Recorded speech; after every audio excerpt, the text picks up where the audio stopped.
Welcome back to the channel. This is Trendy Storm and you are watching third part of What If Naruto has light release. If you enjoyed this video, please like, share and subscribe to this channel. Now wasting no time, let's start the story. Hinata grinned and said, "Long story, sensei." At that moment, the doors opened and a rather plump woman walked in. She petted the purring cat in her arms and said, "Oh my precious Tora-chan, why did you run away from mommy again?" Naruto chirped at the woman. "Hello Shijimi-san. Nice to see you again. How is Daimyo-sama?" "Naruto-kun. Is that you? My, you've grown so much, I haven't seen you since you were this big." "My husband missed you too," she said, putting a lot of Ryo on the boy's desk and then turning back to him. "I followed your advice, Naruto-kun, and thanks to it, Tora isn't running away as often, but I just can't break her out of it." She hugged the boy in return, saying, "I see you became a ninja like you wanted to. That's why Tora-chan came back so quickly. I think that this deserves a bonus. Thank you, Hokage-san." "Well, Shijimi-san, cats like a little bit of freedom. It's in their ancestry. House cats come from solitary wild felines that occupy large territories, so you can't really expect them to be like dogs. I think you should give her more space at a time, little by little. Perhaps I can help you with that. Do you have a piece of paper?" he asked as the woman opened her purse and pulled out a notebook. When she asked, "Will this do?" "Perfect," asserted Naruto. One hand was on Tora and the other on the paper. After he tore a piece of paper out of it and performed 5 hand seals, 2 seal formulas emerged. One on the piece of paper that resembled a circle with seal symbols and an arrow pointing in the center toward the cat, and another on Tora's tail that formed a thin ring just above the tail's beginning.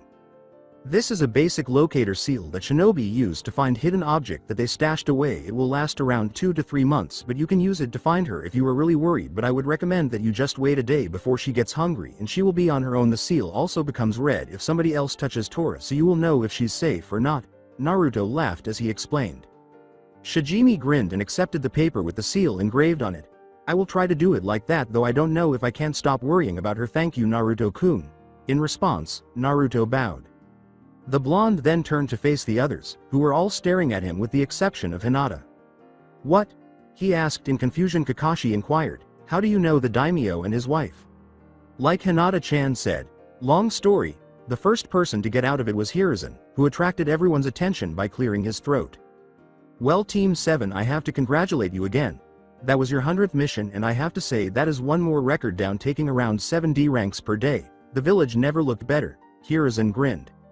Since Team 7 started taking D ranks a little more than 3 weeks ago, they have been able to complete each mission in record time while still finding time to train because of a certain blonde and his army of shadow clones. The fact that the aforementioned boy had prior experience handling household duties from his time spent working at the hospital or assisting the Hyuga staff was also beneficial. The cage went on. "Now then, I guess you want another mission. Let's see. Babysitting a counselor's son while he is away, painting the academy fence, helping an old woman with her garden." Kakashi turned to his group. Although the other two were a little depressed after receiving enough D ranks, they remained silent, while Naruto appeared fine but enthusiastic. "I hope I won't get scolded for this, but here goes." The scarecrow sighed in his mind. The man saw his genin light up as he exclaimed, "Hokage-sama, as leader of Team 7, I declare that my team is ready for a higher level mission." "But Kakashi, isn't it too early? I mean, traditionally, every team spends at least 2 months on D ranks," Iruka yelled. "Iruka-sensei," Naruto said, "I understand your concerns, but you personally should know what I am capable of, and I can personally vouch for Sasuke and Hinata-chan. Besides, traditions are customs, not rules." After giving the boy's words some thought, Iruka gave in and sighed. "You're right," the man said. "Well, Team 7, do you think you are capable of handling a C-rank mission?" Hiruzen asked with a small laugh. "Hi," was their collective reply. "Good, now let's see. We have an escort and protection mission to Nami no Kuni, Land of Waves." Sasuke said. "Who are we to guard?" "Send in Tazuna-san," Hiruzen said, tapping his intercom. At that point, the door opened, and a half-drunk man, you all know Tazuna, came in with a massive bottle of alcohol. The team maintained their professional demeanor as he took another swig of sake. "What's this? You're handing me over to a bunch of gaki? They all look like they just stopped wetting their beds, especially the frail-looking blind girl," he said. Before he could finish speaking, he realized that he was only holding the bottle's neck. The rest of it looked to have been cut off. Naruto stood in front of him, grinning sweetly like Haruko, but he was holding Mayan, who was encased in wind chakra, a greenish-blue energy. In addition to saying, "I would be careful when insulting Shinobi Tazuna-san," Deception is key in our line of work and so looks can be deceiving. Naruto went on to lift Mayan dangerously close to the man's jewels, and exclaimed, "Ever again." While the others were laughing silently and Hinata was blushing a little, Tazuna nodded angrily, and the blade vanished. Naruto went on, "Sorry for your alcohol, was that Kiri sake?" The man sagged, "Yeah, my last bottle too."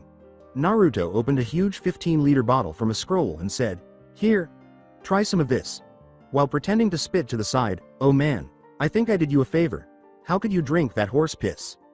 Tazuna felt positively electrocuted after taking a sip for precaution. "Wow, what is this?" 10-year-old sake from Ado no Kuni, sound, formerly named Ta no Kuni, land of rice. Sake is rice wine. Second best sake in the world, only passed by the Densetsu no Sake, legendary sake and it appeared in Ch11 of Rock Lee no Seishin Full Power Ninden, also called Hokage's sake. Tazuna questioned, "How come you have it?" He added the final sentence because Tazuna was genuinely curious. "You can keep that one, I have a full crate sealed away. Sake doesn't affect me because I have a condition, so I never get drunk or have a hangover, but I like the buzz." Naruto grinned. "I bought it of course. Took a lot of money, 2 shinobi laws, old enough to kill, old enough to drink." "Hey, I like you kid, okay, I'll take you. You are to protect me and my super bridge while I travel to do my super work," Tazuna yelled. Hinata inquired, "So you are an engineer?" "No, I'm a super carpenter, but I manage the bridge construction." "Can I ask why do you need protection if you are only building a bridge?" replied Naruto. "Well, because my country is full of bandits and they will think that we are super rich if they see us building the bridge," Tazuna responded, tensing visibly. Liar. I believe Naruto and his companions realized this because they knew Naruto too well. They were occasionally able to infer his thoughts from his actions. That was the case here. Naruto purposefully slouched, saying, "Oh, so there will be no shinobi to handle, only thugs?" Tazuna grinned and said, "Why yes, that's right, yet another lie. This seems problematic, am I thinking like Shikamaru?" Okay, that's enough talk for now," Kakashi interrupted, and they snickered. "We are to meet tomorrow morning at 7 o'clock at the gates and we will head out, and team, this time no funeral." Naruto went on, "Okay, you guys go ahead, I want to talk a bit with GG." The boy and Hiruzen were friendly again after Hiruzen won back the boy's trust some time ago with a nod. Kakashi and the others departed. Iruka in teacher mode. "Naruto, you know better than to call Hokage-sama like that, to her." "That's quite alright Iruka, I actually prefer it that way." Hiruzen laughed. "Now, what is it that you want to talk about?" "To be frank, Tazuna-san is lying through his teeth. There is more going on than what meets the eye. I'm not sure what is going on, but I don't like it." Naruto let out a little growl even though he could understand why someone would lie. He detested liars. It's troubling indeed. Should I call off the mission and investigate the matter further?" the elderly gentleman continued. "That would be the best course of action, but it would be very troublesome for me as this is the first C rank that we get, so if it's cancelled, Sasuke will Kaden my behind and Hinata would most likely juke and spank me." The brunette sighed. "I think that we could use another team as backup. If it turns out it was only a feeling, then I will pay for their mission myself." "The only available team right now would be Kurenai's. Would they be fine?" Naruto considered the advantages and disadvantages. Kakashi's ninjutsu would benefit from Kurenai sensei's genjutsu, but he would also have to put up with horndogs and fangirls. All he could hope was that by now they had learned their lesson. "Yes, they'll be fine," acknowledges the blonde, "but please mention the fact that I and my teammates are the Genin's commanding officers in this mission. I don't need an incident in this mission." Naruto Shunshin left the office after Hiruzen nodded.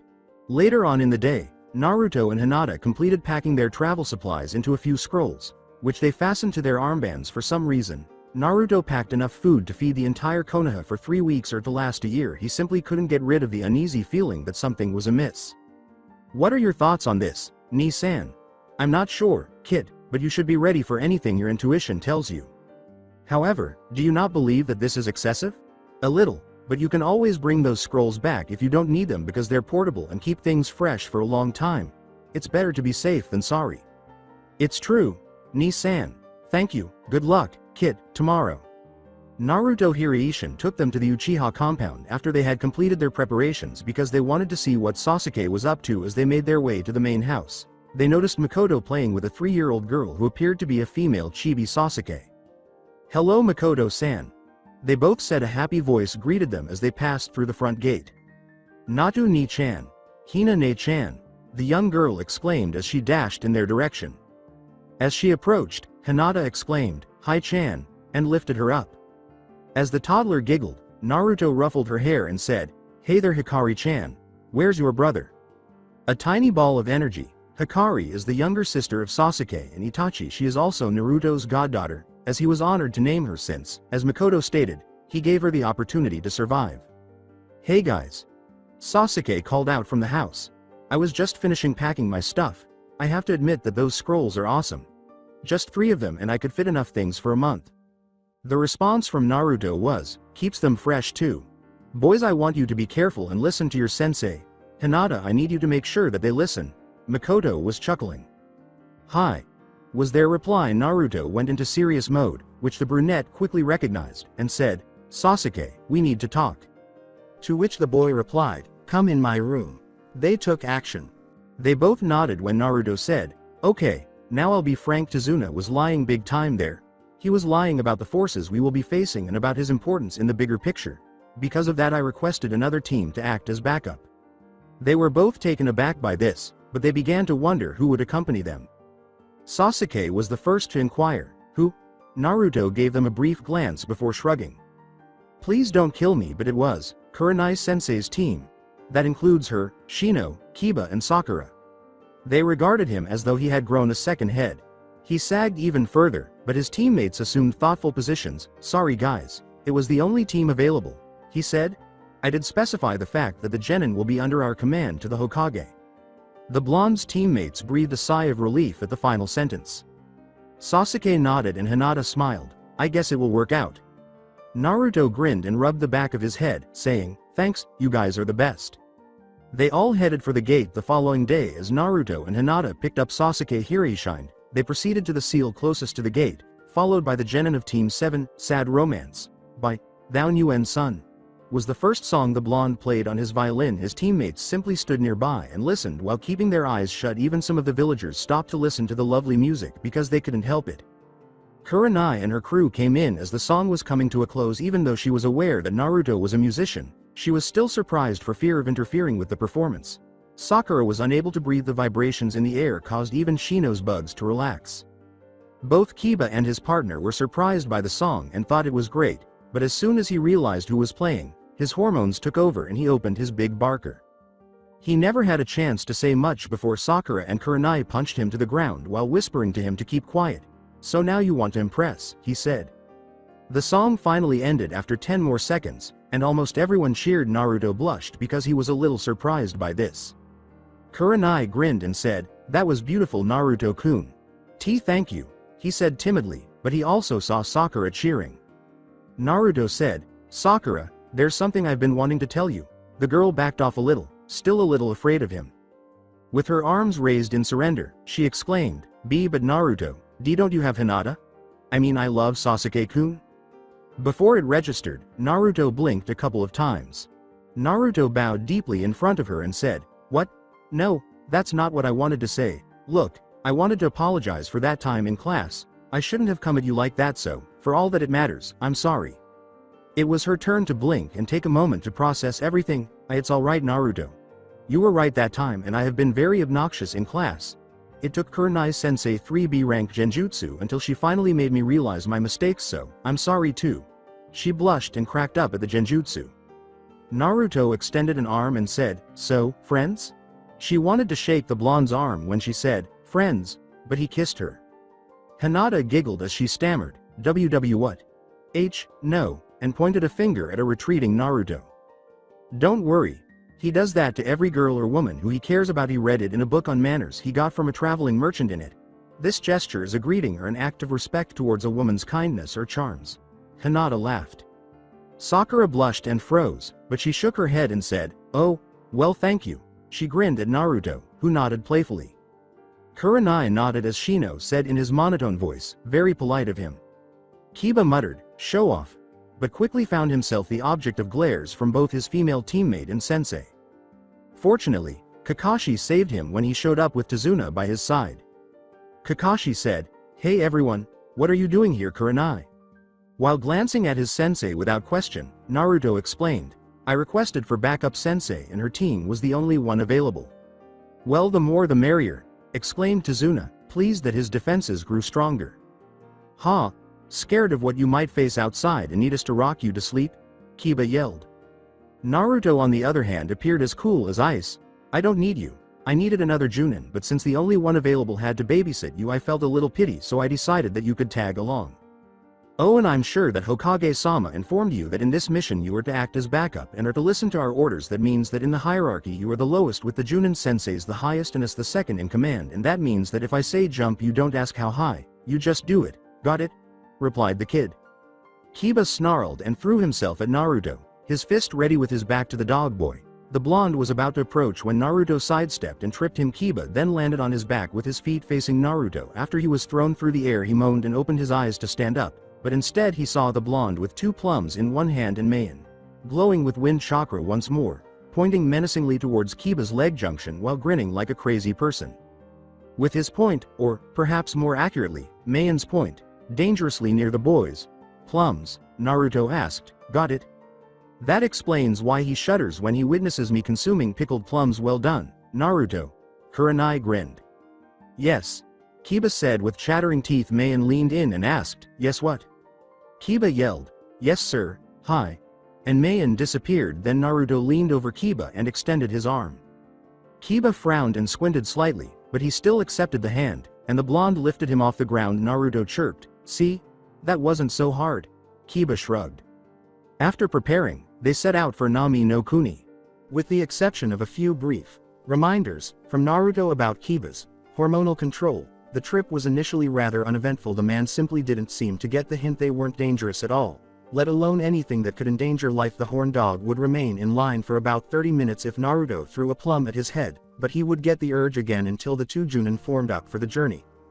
Kakashi and Kurenai were now defending the rear, while Squad 7 was playing front guard. With Sakura on his right, Shino on his left, and Kiba on his back, Squad 8 was left to surround Tazuna in a triangle. Kiba should normally have been in front because of his nose, but the two Junin saw that he would be too close to Hinata, and Naruto was running out of patience and plums. Furthermore, as a friend of the Hyugas, Kurenai was aware of Naruto's Shinsogen and concluded that he would be more than capable of identifying danger.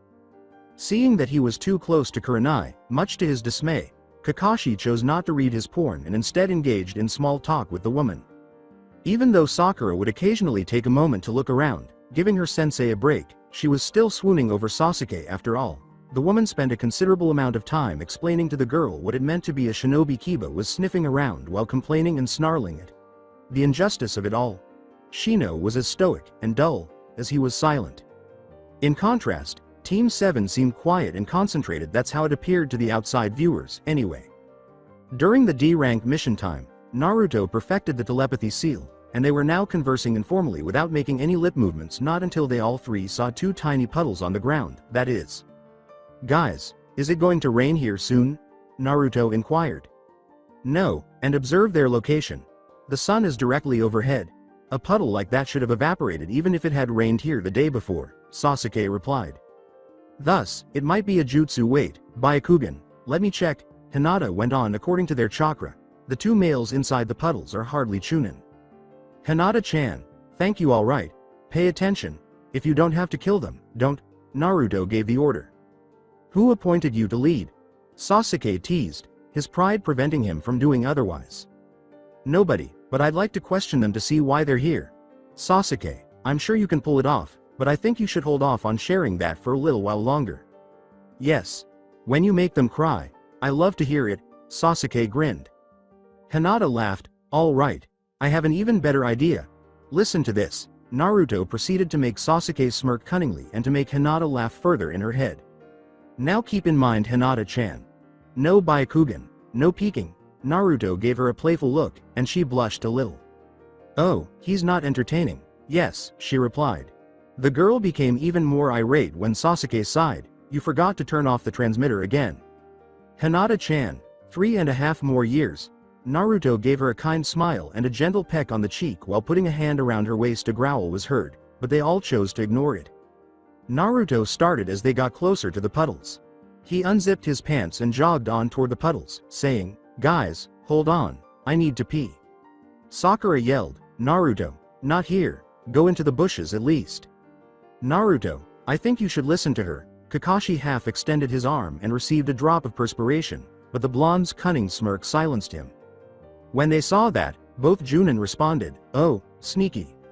Sakura spun around in an instant and snarled as she did. Hinata covered her mouth with her hand to prevent herself from laughing aloud, and Kurenai followed suit, observing her protege's actions. Kiba, who was at least 3 inches longer and 1 inch wider than the dog user, exploded when the blonde revealed his manhood. Oh yeah. That's a relief. He exclaimed, rapidly and firmly dousing the 2 puddles. The 2 shinobi, the demon brothers, jumped out and shackled him after he had just succeeded in pulling up his pants. Together, they snarled, you will pay for that, and yanked their chains for everyone except the blonde's teammates. The next event unfolded gradually. Blood and fragments of flesh flew through the air and landed on Sakura as the chains appeared to tear through Naruto. Kya! Cried the kunoichi with the pink hair. Together, the demon brothers exclaimed, one down, before charging at Tazuna. Next is, a kunai and a shuriken securing their chain to a tree prevented them from completing their sentence. Shit. It won't come off.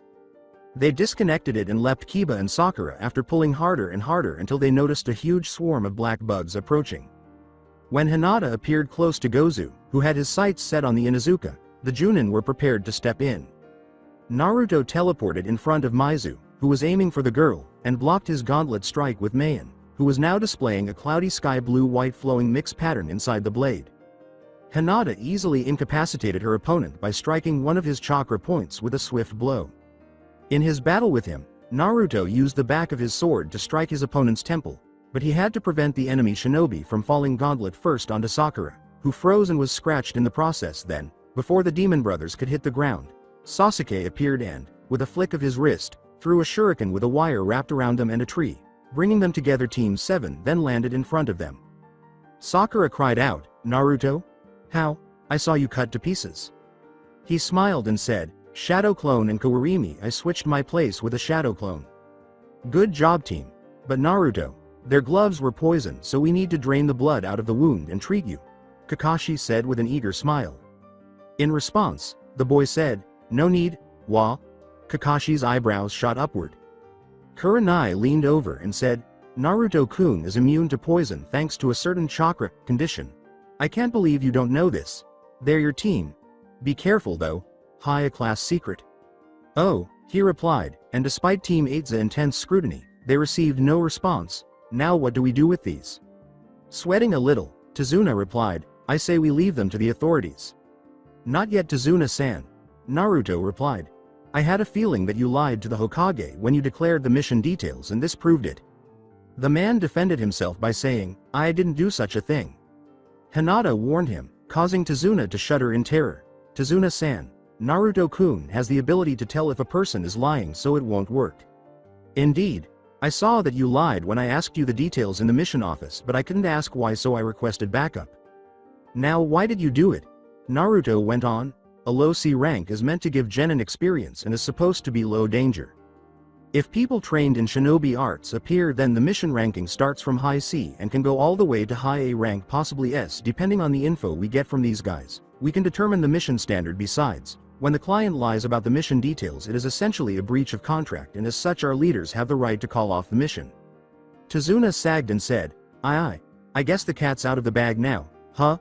You have to understand that the wave is a poor country, so we couldn't afford a higher ranked mission. This C rank is all we could scrounge up. Even the daimyo barely has enough to live by, so please believe me that I didn't know what else to do. Tazuna was almost weeping. But go ahead and call off the mission. My daughter will probably end up raped or dead, and my cute little grandson will probably cry and hate Konoha. Cut the theatrics, Sasuke exclaimed. Konohagakure can supply you with a proper team on an IOU policy if the client can't provide the pay on spot but is able to supply it at a later time for missions up to mid-A rank. And even if the level exceeds that, you could request a loan from the daimyo, since the bridge you are building would supply a new and profitable trade route between Hai and Nami. I know the man would never pass up the chance to fill his pockets. Naruto stepped in. The blonde proceeded to the demon brothers, saying, besides, we don't know what we will face yet, so hold your panties and let me work. Gozu grinned behind his mask and said, hey, you think that we will talk? Think again? Naruto gave a grin that would make Ibiki and jealous. Really? That's too bad. I heard that Kiri, Mist, loves traitors and deserters with a passion. I'm sure that they would kill to get you two back. They constantly need victims. I mean prisoners to train their interrogation squads. Messy work if you ask me. Those beginners can really fuck things up and possibly make you brain dead or kill you very slowly and painfully. That is if you survive Konoha's tea. And have you ever heard of Ibiki the sadist and Anko Midarashi? I know them and they wouldn't be too happy that you refused to talk to lil old me. The second in command there has a 12-foot white cobra summon that loves me with a passion, and, if you know summons, they understand what you tell them. Miki-chan, the snake, would be mighty pissed. Her venom hurts like a hive of bees when she bites you and will kill you by stopping your lungs from working. Naruto took in their reactions. They were on the verge of puking themselves. He was unaware that his fellows were staring at him as if he had grown a second head. Now, Hokage-sama could probably keep you away from them if you decide to become our friends. But as you know, friends don't keep secrets from one another. Naruto innocently blinked like Anko.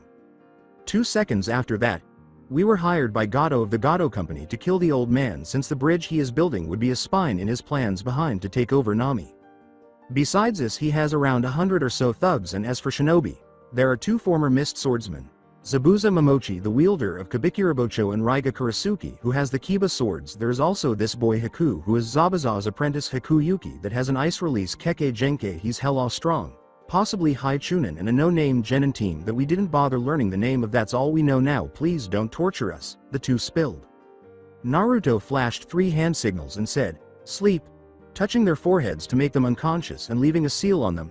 Okay, since you didn't lie to me, I will keep my word. When the Konoha team comes here, they will take you to jail. I will send a message in advance to the Hokage to take it easy on you guys now. Naruto then looked around at the other members of the group. He shrugged and turned to face Kakashi. Well, that settles it. This mission has just bumped up to high A rank, he said. Well, Kakashi-sensei? The Scarecrow turned to his team and sighed.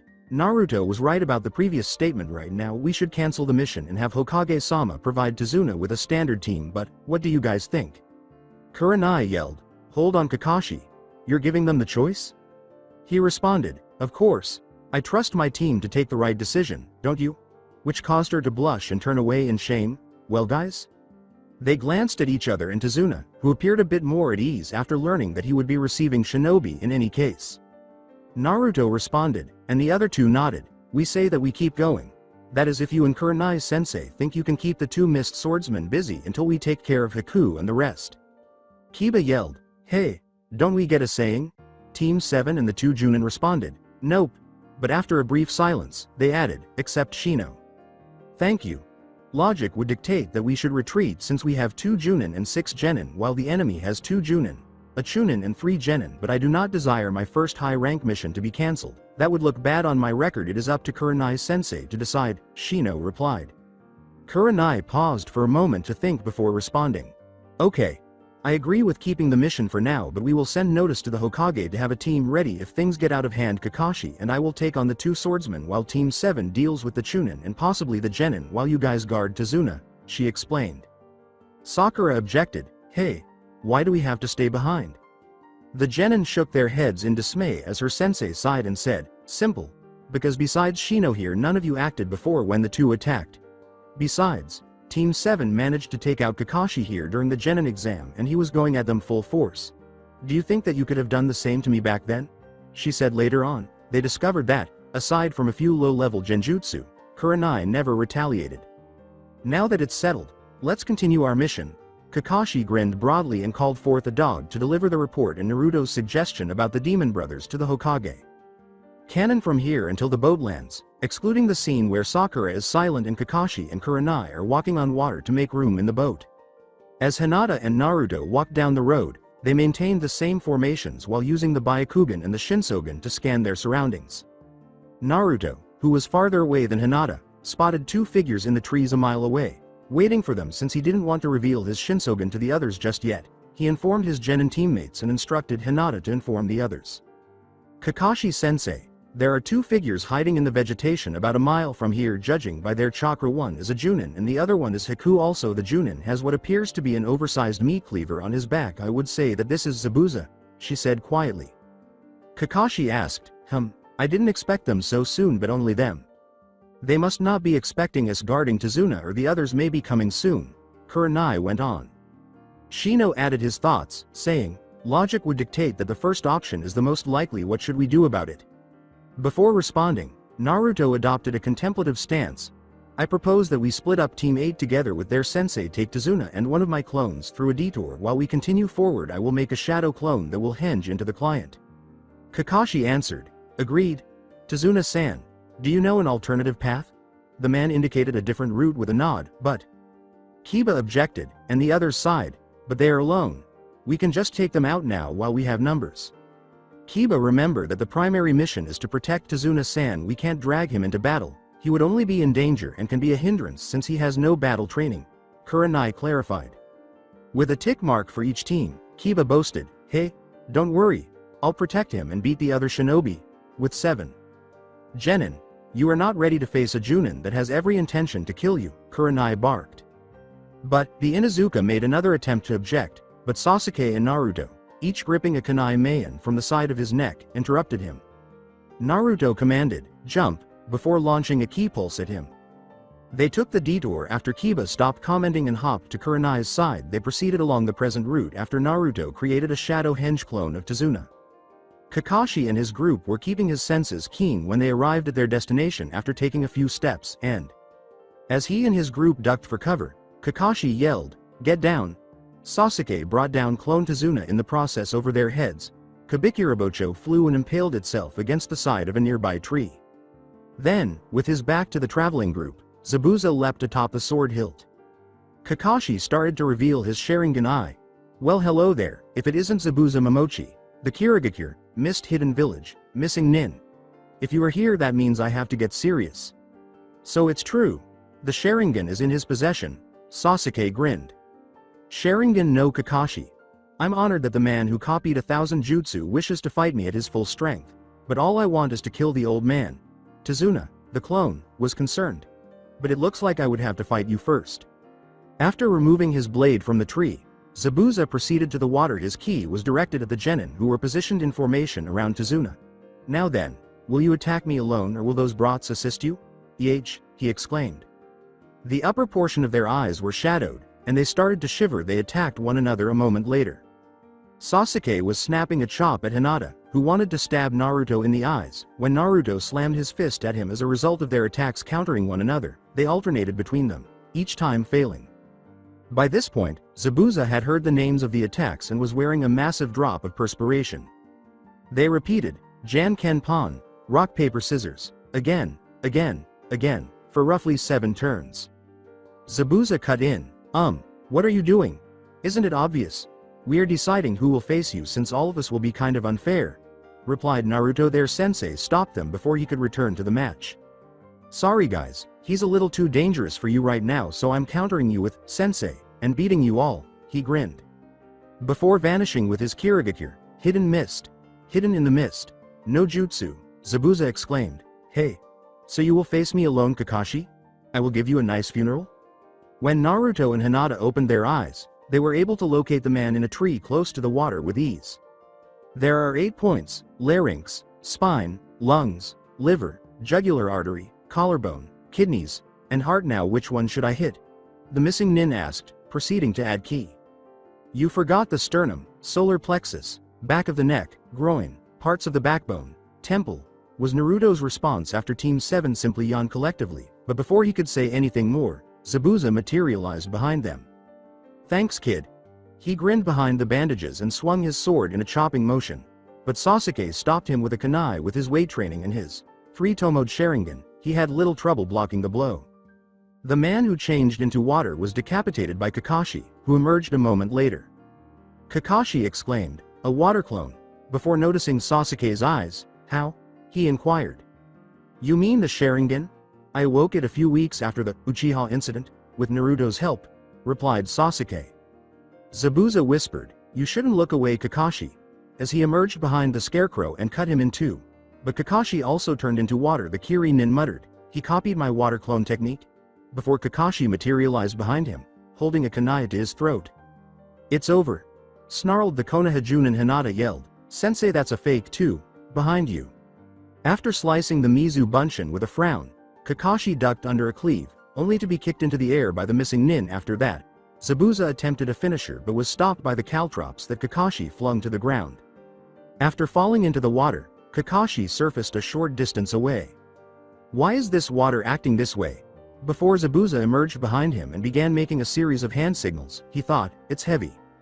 Zabuza exclaimed, Baka, water prison no jutsu, Suiro no jutsu. Before encasing Kakashi in a water sphere, he created another water clone and intended to use it against the genin, but Naruto intervened. I got you into my inescapable prison. The blonde ordered, yo, no brows. I would recommend releasing that jutsu about now. Really? And why should I do that? Do you think you can take me on? Get real Gaki? You are just a bunch of brats playing shinobi. When I was younger than you I had already killed a lot of people, replied Zabuza. Yeah. I read about it. Village of the Bloody Mist final exam and all, Demon of the Mist. Zabuza Momochi killed a whole academy class by himself even though he wasn't even a student. Naruto waved it off. Zabuza lifted a piece of his forehead and said, oh? So you heard? Big deal. Killing a bunch of kids who couldn't defend themselves, what was the matter with you? Did you fall on your head when you were young and the doctors screwed it on wrong? Naruto chided. Get him! Snarled Zabuza, directing his clone to charge and approach Naruto before Sasuke used his speed to eliminate it from its blind spot. Ho! You were pretty good, but that clone had only a tenth of my power? A tenth? Then that means that you are not even worth it all. You should see Kakashi-sensei when his porn is destroyed. He is like a monster. Speaking of Kakashi, like I said, I think that you should cancel that jutsu by now, or else. Naruto went on. After chuckling, Zabuza turned to the blonde and taunted, or what? Or that? The boy replied, gesturing to Tazuna over his shoulder with his thumb. A shadow clone stood close to the man, clutching a wet, panting Kakashi. Zabuza screamed, what? And then turned to see his prisoner clutching a log with a dozen explosive tags affixed. Shit. He yelled, releasing the jutsu as it burst. The Kiri Nin survived the majority of the explosion, but he still sustained severe burns to his right arm and side. He was now breathing heavily as Hinata and Naruto's clone used medical ninjutsu to treat Kakashi. On the opposite side, a couple of senbon needles embedded themselves in the back of his neck, preventing him from launching a suicide-style attack. As he felt he was at the end of his ropes, Zabuza skidded to a stop a few feet from the Konoha party after falling to the ground as if struck by lightning. They all turned to see a boy, perhaps a year or two older than the genin, with a mask bearing the Kiri emblem and an androgynous kimono. Haku. They all thought, however, what made him attack Zabuza? Haku then said, thank you for your assistance. I was trailing him for a while now and was waiting for a chance to get him. Kakashi bluffed, that mask, you are a Kiri hunter nin. Indeed, I will waste no more of your time, let me just take his body to dispose of it elsewhere. Naruto dived in. Hold on, aren't hunter nin supposed to take care of the body on the spot? You only need the head to claim the kill? Haku gasped. Yes, that is correct, but unfortunately I lost my storage scrolls in a battle and now I must take his body with me. Naruto went on, I have a couple of extra storage scrolls. The Kiri boy went on, I couldn't take one, they are expensive. Haku was forced to take one after the blonde insisted, don't worry, I make them myself here. Thank you. Now let me just move him out of the way, this could get messy and I'm sure that you don't want your lunch spoiled. Naruto puffed his chest and said, that wouldn't be a problem since I have medic nin training. Really? Haku was becoming anxious. Really? And you know what else I learned as a medic nin? I learned that there are certain points in a body that you can hit with objects such as senbon to cause a fake death. Haku Yuki-san, Sasuke. Sasuke performed a Gukaku at Zabuza after swiftly flashing through a few hand signals. Think Kakashi following the Shippuden time skip. They saw that Haku and Zabuza had disappeared when he stopped. He's fast. They all thought Naruto threw aside the Tazuna clone as Kakashi covered his Sharingan and fell to one knee, panting heavily. Kakashi sighed and thanked the genin after Naruto gave him a chakra pill, saying, well, it looks like he got away. Hinata asked, will you be okay, sensei?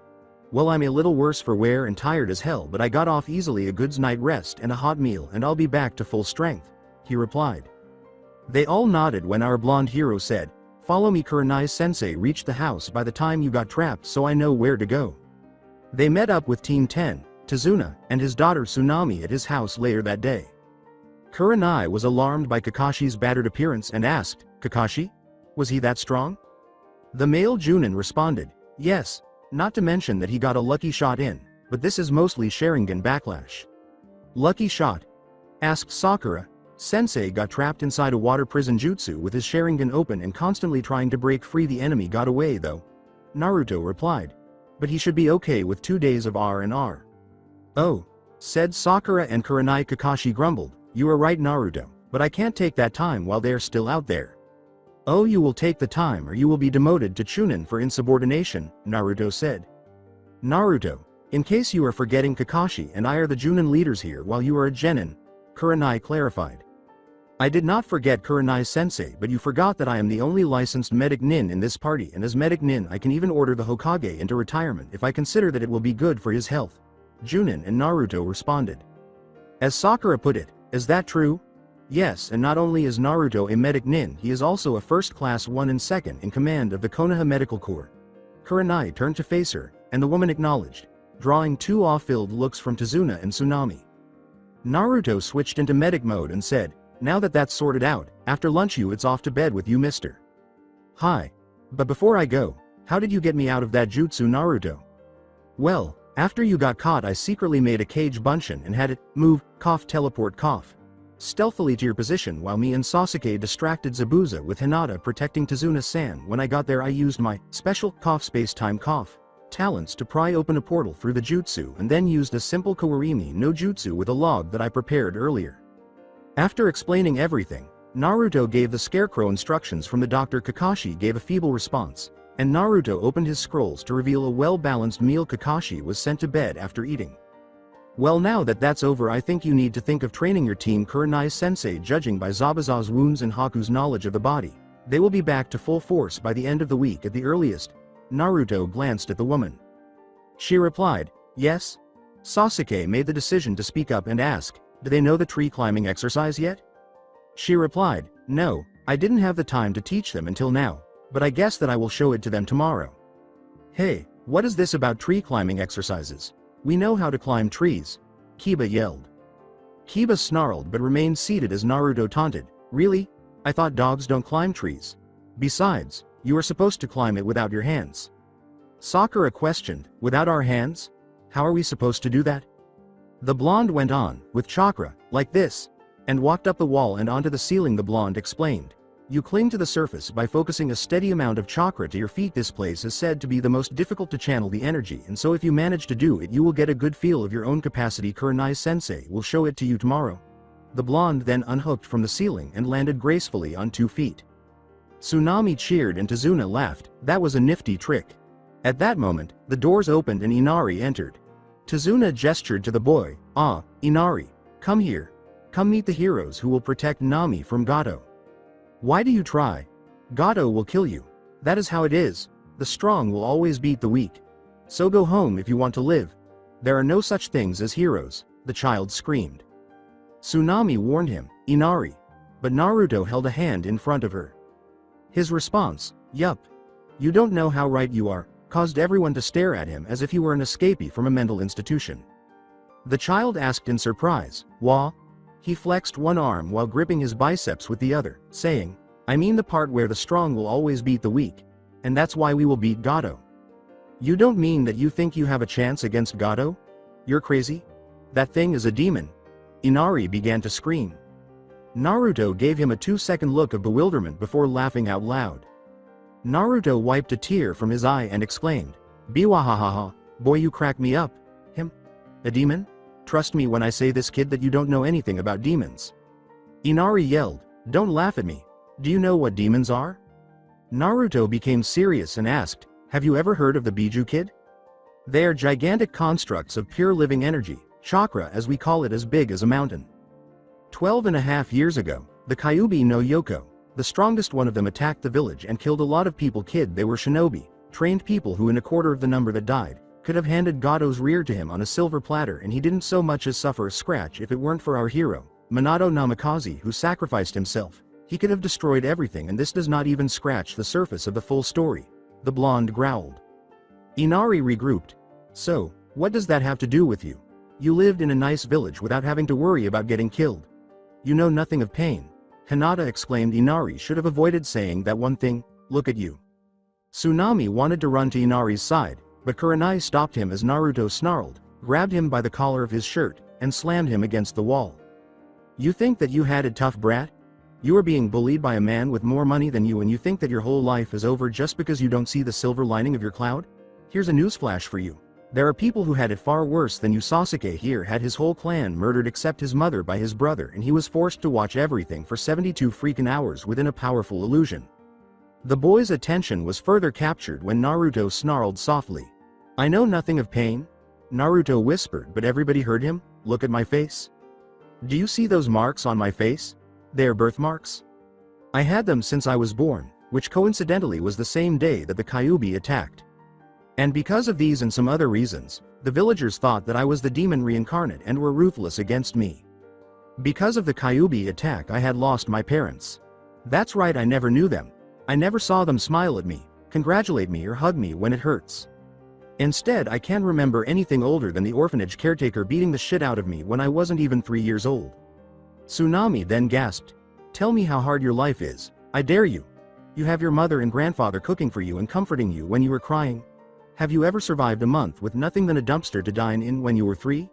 Have you ever been hunted by an angry mob on your birthday when you were 4? Have you ever been tortured in such ways that it would make a horror novel seem like a child's color book? Have you? I have. Naruto swiftly undressed to reveal his bare torso after releasing Inari. Because of Kurama's power, his scars had faded, but Naruto revealed them using a simple Ranpu jutsu based on the diagnostic jutsu, which wasn't a pretty sight.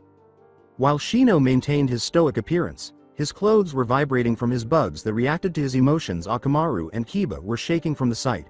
Sakura and Tsunami put their hands to their mouths to stop themselves from screaming, and Tazuna clenched his sake glass so tightly that it broke in his hand. Even though Kurenai and Team 7 had seen it all before, they still grimaced, especially the woman, who had never seen it in such detail. Here you are having people that love you and care for you, and what are you doing? You hide behind sorrow and fear. Naruto changed his clothes and turned to face the astonished Inari, his eyes now filled with disappointment and melancholy. I can feel that you lost somebody dear to you, Dagato. I can tell that because I see the sorrow in your eyes. Inari's gaze widened, but this is not the way to honor them. Can I safely guess that he was your hero? Yes, otherwise it would not have made you sunk so low. What will you do if they come for your Ka-san or your Oji-san? Are you going to cower away and cry, saying that the strong always defeat the weak? Are you going to let them get hurt? If you still think that only the strong survive, then get stronger and guard your precious ones and your dreams, kid. You got a good pair of sturdy arms, be a man and use them, Naruto said as he entered the room. Kakashi said, Naruto, where are you going? He gave a thumbs up as he walked slowly outside, saying, to blow some steam and to train to prove that heroes do exist. And that's a promise. Hinata-chan and Sasuke will know how to get to me if there is trouble. After a few seconds of silence, Inari broke the silence in the house. Did he really go through all that? Sakura shakily replied, oh come on, nobody could survive through what he said he's been through, right? Kiba nodded in agreement. Kakashi clarified, actually Sakura, that was the watered down and sugar-coated version. Before I became a Junin sensei, I was part of the Anbu, the elite special agents of the village. Because of the reasons that Naruto mentioned, the Hokage formed a special task group solely to monitor and protect him from the villagers who refused to see that he was not the Kyuubi. I did the best that I could to keep him from danger, but some of my colleagues were part of the group that hated him behind the Hokage's back and they sabotaged his protection.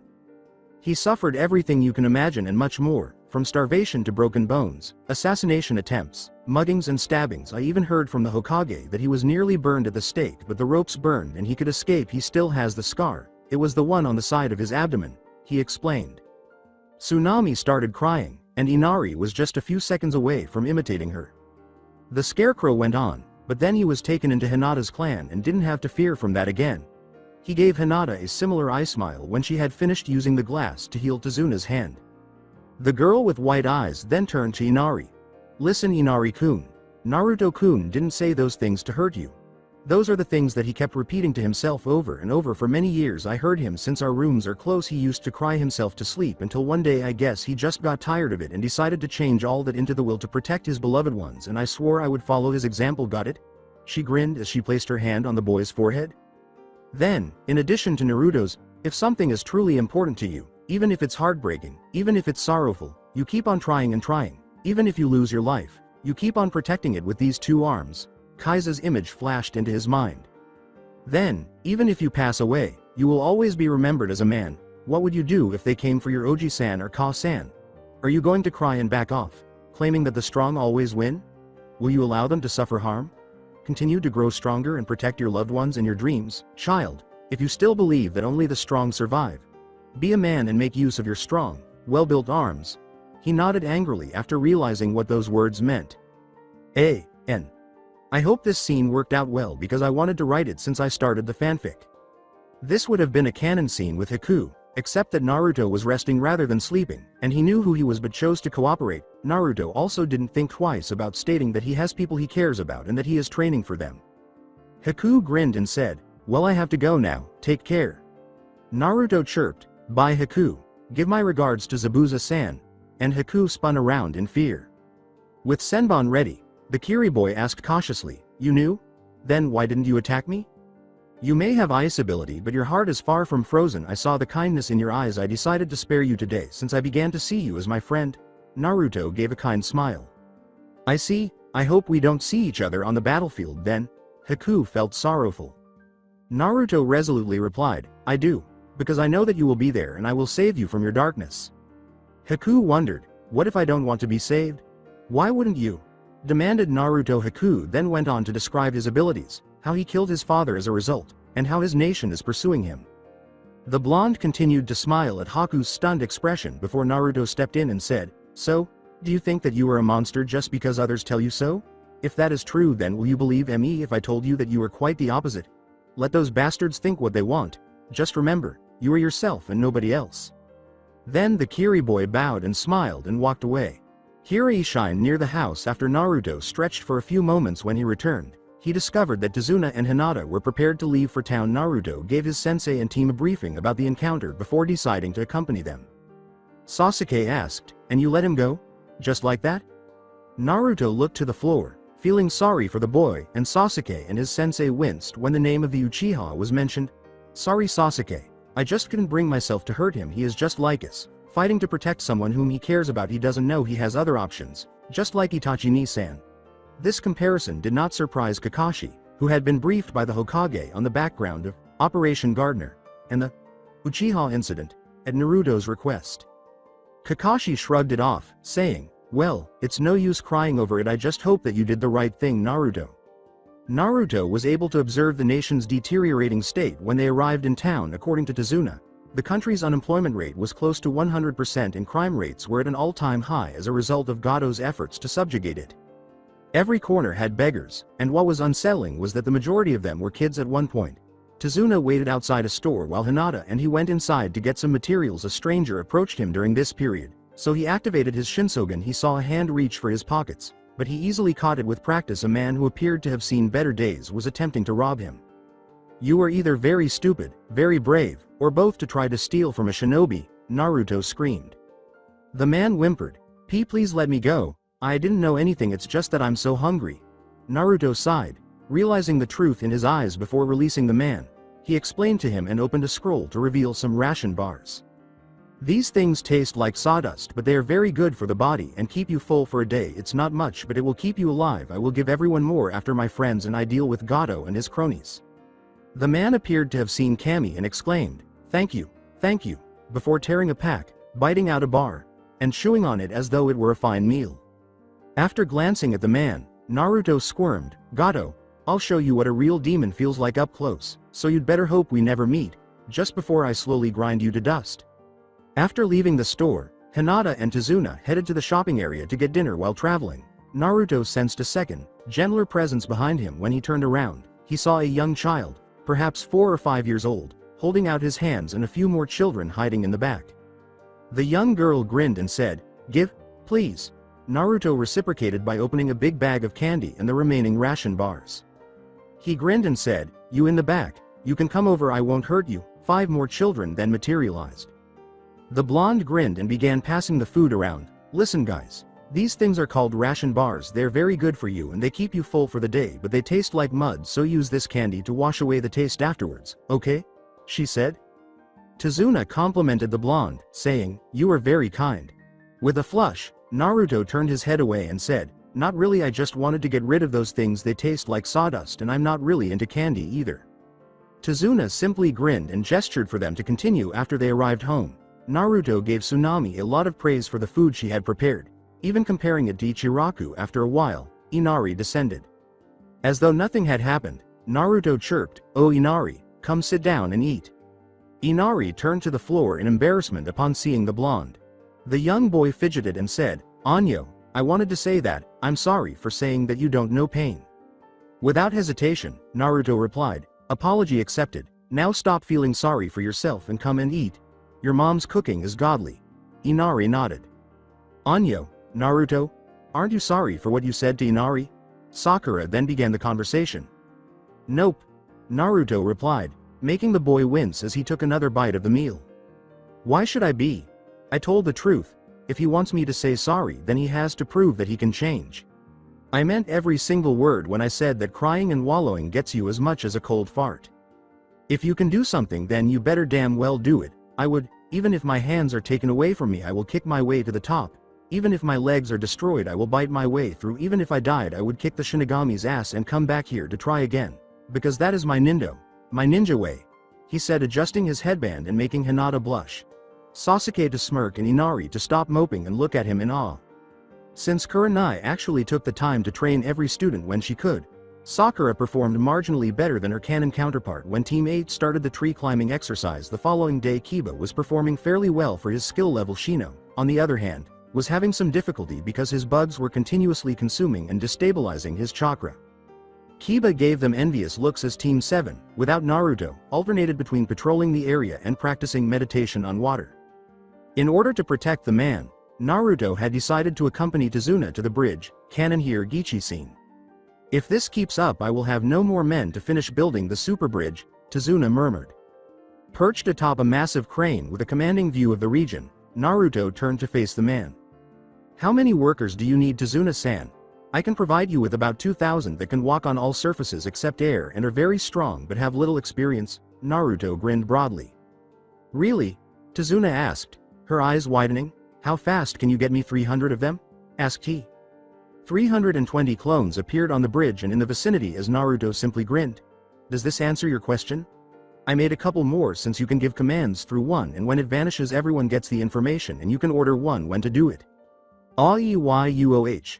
Wow," murmured the man, since Naruto had by this point increased the bands to about 500 pounds equivalent for each limb and each clone could carry the same weight. The bridge was now being built at a record pace. You could see little blonde 12-year-olds carrying 5 bags of cement in each arm with ease everywhere while providing instructions and commands to the clones and occasionally filling in where experience was required. The more senior construction workers were able to relax. Kakashi was doing some light training himself by this point, having fully recovered. Up until the end of the week, this was done repeatedly. Naruto awoke the next morning to the sound of a door slamming. He descended the stairs with a groan and discovered 2 thugs dragging Tsunami as Inari struggled with them. Aside from Naruto's intervention, Tsunami and Inari's point of view is canon. After becoming extremely enraged, Naruto teleported between the two, backhanding each of them and sending them flying before they had even touched the ground. After giving Inari, canon, a round of applause, he turned to face the thugs who were just rising and rubbing their aching cheeks. After that, Naruto threw the Hiraishin high above the ocean after planting it on a rock. Before Hiraishining to the rock and grinning, he teleported to the thugs and grabbed them. He laughed and said, "Happy landing," before tossing them into the water and teleporting back to Inari's side. He inquired, "Where are the rest?" "They're at the bridge. Ji-san mentioned that they chose to let you sleep because you were exhausted from working on the bridge." "All right, I'm heading there right now. I might be able to help them. I'm proud of you, Inari. While I'm away, keep your mom safe." Before calling his teammates, he grinned. He thought, "Guys, do you copy?" and activated the telepathy seal. They both said, "Yes." "What's going on over there?" "We are fighting Haku, but he is tough." Team 8 finished off the genin who fled and are now guarding Tazuna-san. Sasuke replied, "Kakashi-sensei is fighting Zabuza, while Kurenai-sensei is going against Ryuga, but seems to have a hard time against him." "All right, be there. I'm Hiraishining to your side, Hinata." They both said, "Got it." Naruto then yelled in his mind, "Hiraishin no jutsu," and he hurried to the girl's side in time to stop a flurry of senbon with a Kaden. However, in keeping with his chakra, it exploded, sending a shockwave that cleared some of the mist from the air. Then, he became aware that he was inside a dome made of ice slabs, or Haku's ice mirrors, where numerous Haku were visible. "Hi, Haku." Naruto grinned salutations. "Naruto-kun." Haku replied, "Getting some senbon ready. I had hoped that you wouldn't have come today, but I'm afraid that we must now battle." While some of the needles managed to get in, Naruto blocked the majority of them by using his Shinsogen and Sojin Seishin. "Naruto, be careful. He moves quickly." With his Sharingan active, Sasuke gazed at the blonde, while Hinata, who was panting, stood on his right. "Hinata-chan." Naruto turned off his bands and avoided her company. "Quick." Haku thought. "You alright?" The girl nodded, and Naruto stood by her side. She replied, "Yes, I'm just a little tired from using Kaden a lot." Naruto then distributed a chakra pill to her. "Why Haku? You follow him, but why?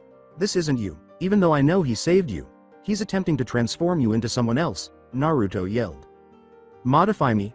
I can't change. Sorry, Naruto-kun can only be changed by an individual. I am merely a tool, something Zabuza-sama could use." Behind her mask, Haku grinned. Silence. The ice user retreated a step inside the mirrors as Naruto roared, "Is your heart beating? Are you dreaming? Your dream is still your dream, even if it is to assist Zabuza in realizing his. You are a person, not a tool. According to that, a tool is indifferent to his master. None of those are present in it. I'll kick your ass if you continue to refer to yourself that way," Naruto answered. "Naruto-kun, that's your opinion. To reiterate, I am a tool to be utilized." Haku started again, but Naruto teleported in front of the mirror where the real one was and used a chakra-enhanced punch to shatter it. This change of events surprised Haku, but he recovered quickly and flew out of a shard towards Naruto. "Kunai ready." But Naruto caught it idly and punched him in the face, breaking the mask and sending the Kiriboy sliding on the ground and disappearing head first into an ice mirror. After confirming that everything was still in place, Haku gave Naruto a startled look. "I promised to kick your ass." Naruto grinned. "Naruto-kun, that was unexpected, but it won't work on me once more. You won't win as long as my ice dome is in place." Before repairing the damaged mirror, Haku scowled. "We can set that up, Sasuke." Sasuke acknowledged, "My normal Kaden can't melt his ice, Naruto." He then grinned at the blonde, who grinned back. "However, who says it ought to be typical? Could you please give us a few seconds, Hinata-chan?" Naruto answered. "Hello." The girl moved ahead of the two in response.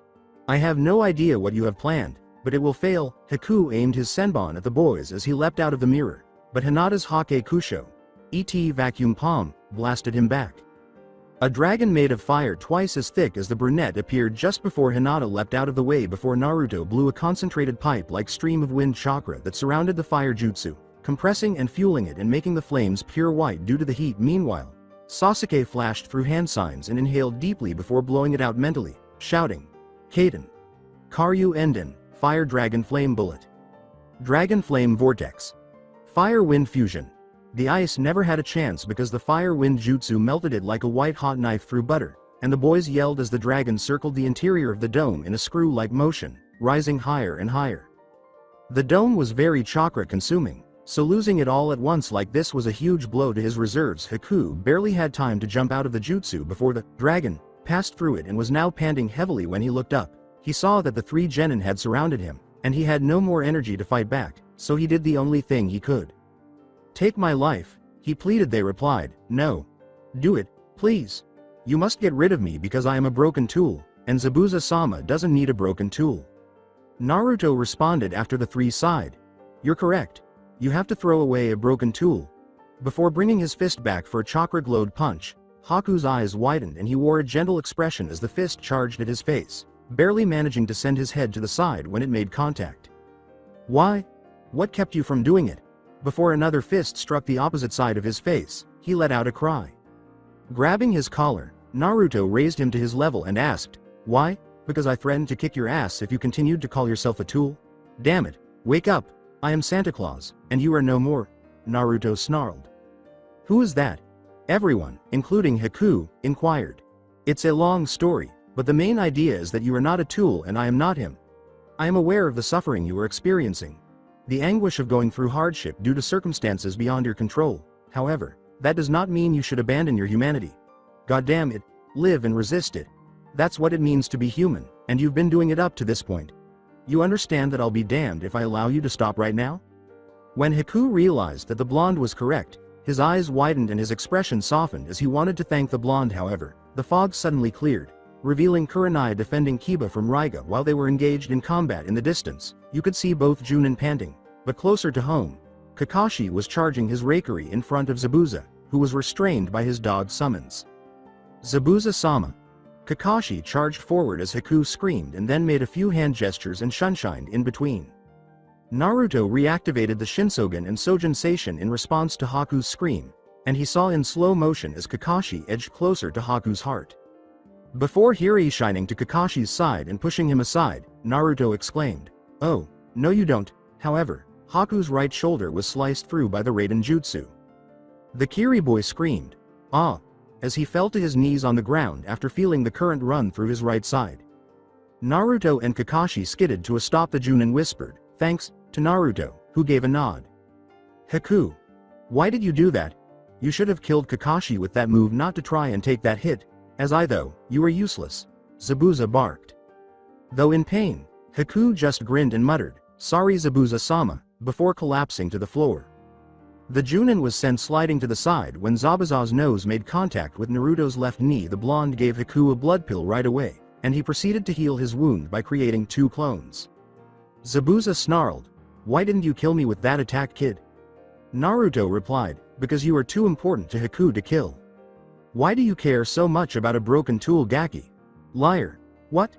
Then Naruto gave the Kiri Junin a chilly glare that made him shudder. "I said that you were a liar. Even you don't believe that Haku is a tool. It's easy to tell that you care for him a lot and that you hide behind those words to keep yourself from mourning if he ever got killed. Well, let me tell you something, no brows. You can't ever escape from that. Now shape up, be a man and admit that you care for him, or I'm going to pound you into the next millennia." Kakashi gazed at his pupil before turning to face Zabuza, who appeared to be on the verge of crying. The speech was clearly effective, and the Kiri nin was now reflecting on his errors. Then he saw Sasuke and Hinata running in his direction after hearing someone call his name. Naruto yelled, "Hinata-chan, I need your help with Haku," and she headed there, narrowly avoiding a lightning strike in the process. After the blonde had calmed down, Haku turned to face the lightning's origin and saw that Kurenai and Ryuga's battle was also coming to a close. Naruto told his 2 partners, Genin and the clones, "I'm going to help her. After you dealt with things here, you should join me." They nodded in agreement. Then, just as Kurenai was about to be struck by lightning, Naruto teleported to her side. "Naruto." A panting, bruised Kiba asked, "Kakashi has finished with his battle but is in no fighting shape. What's the situation?" the boy asked without bothering to respond. Naruto activated the Shinsogen after Kurenai responded, "I can't seem to trap him in any one of my illusions, and he is awfully protective of the bag on his back." However, he discovered that the bag was empty, so he started scanning with various wavelengths. Then, to their surprise, Ryuga threw a lightning bolt at the woman, but to her astonishment, it curved around her and was on its way to the Inuzuka. He closed his eyes and prepared for the pain because he didn't have enough time to dodge. He kept waiting, but it wasn't until he heard someone scream that he opened his eyes. Naruto's smoking back stood before him. "Shield" was written in white glowing kanji all over his now shinobi black coat. The blonde's arms were outstretched to shield the dog boy from any severe harm. Naruto dropped to one knee and began to breathe heavily as the kanji disappeared from view. "Damn cough. I didn't activate my barrier Fuin fast enough and some of it got through. You okay, Kiba?" replied Naruto. Kiba yelled, "Why? Why did you take that shot for me?" and Akamaru growled in response. Naruto gave him a sly smile before turning to face Ryuga, leaving the Inuzuka to gape at him in disbelief. "You may be a horndog who constantly wags his tail after my girlfriend, and we may not get along that well, but I still see you as my friend and a Konoha comrade, and I never abandon my friends," Naruto said. Gazing at the new addition to the battlefield, Ryuga smiled.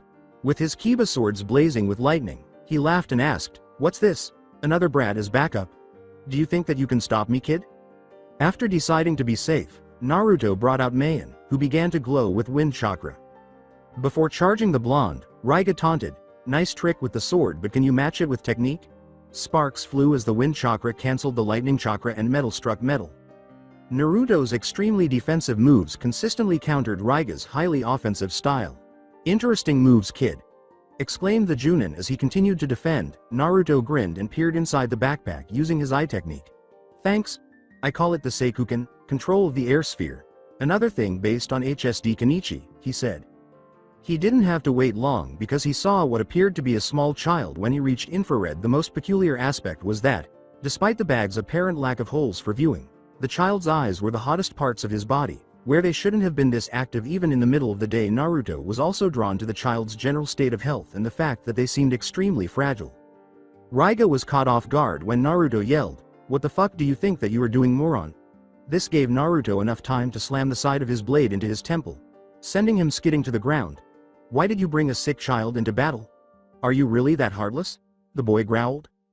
"Wah. I don't know what you're—" Hyuga began to perspire. How is he aware of Renmara? He pondered. "Don't try to lie and cover. You have a small boy in that backpack. What are you thinking, jackass? Do you know that he can suffocate in there?" Naruto was back in medic mode. Besides, he should see a doctor, not battle. Now stop this shit and let the kid go. Hyuga halted his assault and cocked his head in the direction of the child's backpack before turning back to Naruto, who was waiting defensively. He muttered a few words. With his sword lowered, Hyuga asked, "How do you know about Renmara Gaki?" Naruto also relaxed, saying, "I can see him through your bag. Consider it a talent of mine, and I can also see that he needs medical treatment. I'm a medic nin and I can see that his condition isn't too severe, but until I can consult him I won't know if it's curable."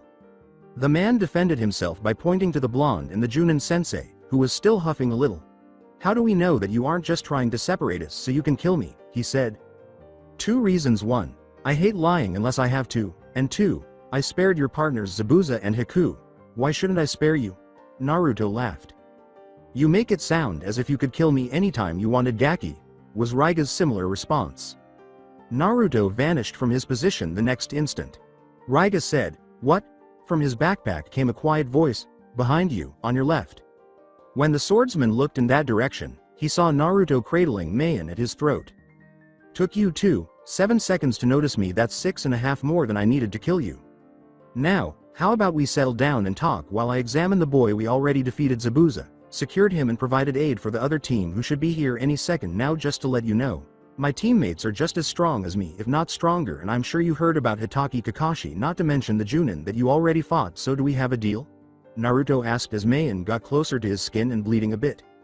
Hyuga thought for a moment, then let his swords fall. He raised his arms and exclaimed, "Okay, kid, you win, I give." Naruto lowered Mayan with a smile. "Good, now let me see Renmara-kun."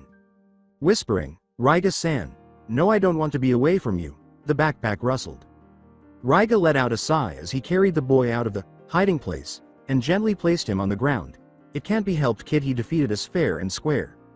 When Naruto first saw the boy, Mayan fading from his grasp, he grinned. The blonde placed a hand on the child's head and lowered himself gently to his height. "Don't worry, Renmara-kun. Nobody will take you away from him if you don't want to. Not for now, at least, Kurenai-sensei." The woman walked over and asked, "You called Naruto?" He turned to the purple-haired child and replied, "Yes, please watch over Hyuga-san." "Sorry, Renmara-kun, but I can't trust a wanted man that much yet." Renmara sadly acknowledged, "It's okay, I understand." However, he was content with the fact that he was still with the man for the time being. Naruto softly commanded, "Good kid, now stay still while I examine you." A cage bunshin then materialized beside him and began working. The clone dispersed after 2 minutes, and Naruto obtained all of its data. He turned to face Renmara and Hyuga and said, "Well, I got some good news and some bad news. Which one do you want to hear first?" Before Hyuga responded, the two exchanged glances. "The good one first. Renmara-kun's condition is fully treatable with enough exercise. He could become a full-fledged shinobi if he wanted to," he replied with a grin. Hyuga was pleased for the boy when Renmara appeared excited about the possibility of leading a typical life, but then she remembered something, and the bad news. "The bad news is that the recovery process is so boringly slow and the medicine is super bitter," Naruto said with a playful smile, causing everyone around him to fall flat. Tazuna and the other Konoha nin arrived with Zabuza and Haku in tow, all bound and wearing chakra suppression seals, before they could scold him for causing them anxiety. Hyuga nodded in embarrassment as Haku asked, "So Naruto-kun got you too?" Kiba said, "Well, all's well that ends well, Arf." Akamaru agreed, but they both noticed a bad odor in the air. With roughly 200 goons surrounding him, the midget Gato said, "Oh, and what do we have here? Looks like you missing nin failed me. No matter, I wasn't going to pay you anyway. I was really going to kill you after the Konoha shinobi softened you up, but it seems that I will have to take care of everything." "Kill them all," the billionaire said. One of them said, "All of them, boss. What about the girls and the woman?" "Ah, you're right. How foolish of me. Kunoichi's slaves are very valuable after all, and we can take our time to break them. I will personally take care of that white-eyed one, after which you can have a go at her." Gato grumbled a poor decision. The thugs all sneered. "Oh yeah, she's cute. How lucky our boss is a pedophile," they said, a double-edged sword. They were about to say, "We can have her every night after," when a straight, black line appeared close to their neck. Assume you are looking at a photo of the thugs and you quickly draw a line across their necks with a pencil. The black line disappeared after a short while, and their heads were severed from their bodies. Some of the taller ones had been sliced in two, and blood was all over the place where the line was. The trees in the visible area fell over and were cut in half. It seemed to cut even the distant clouds. Gato was the only one left, and his diminutive size saved him. Everyone on the shinobi side was watching the scene with wide eyes and horrified expressions. A Naru clone saved Renmara from seeing it.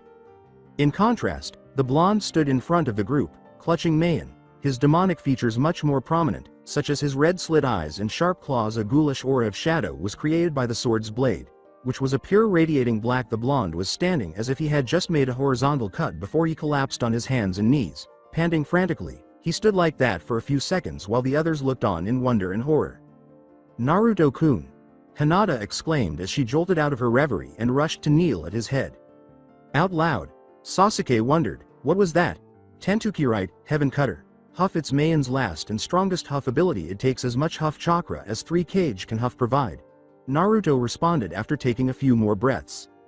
After stabilizing his breathing for a few more seconds, Naruto resumed his speech. "It is an unstoppable strike that will cut everything in sight like a picture with its tip.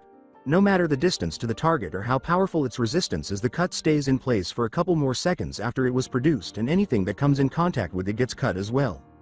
After Kurama recharged his chakra, Naruto stood up and looked around. A knot began to slowly rise in his stomach and move toward his mouth as he took in his handiwork. Tazuna averted her gaze from the scene. Raiga, Kiba, the Konoha Junin, and Haku were all staring at the same scene with even greater horror and exclaiming, "Dom." The genin went on to say, "I'm happy he considers me a friend. All I've done is pursue his woman, and he's been really forgiving of me all this time. I suppose my mother and sister were correct when they advised me to start maturing."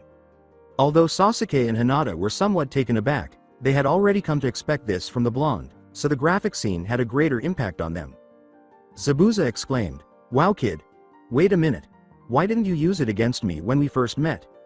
"Because like I said, it takes a lot out of me, and I knew that Haku was close to the scene, so I couldn't leave myself chakra drained," Naruto responded, struggling to control his stomach, before turning to face the bandits once more and admitting, "Now if you will excuse me."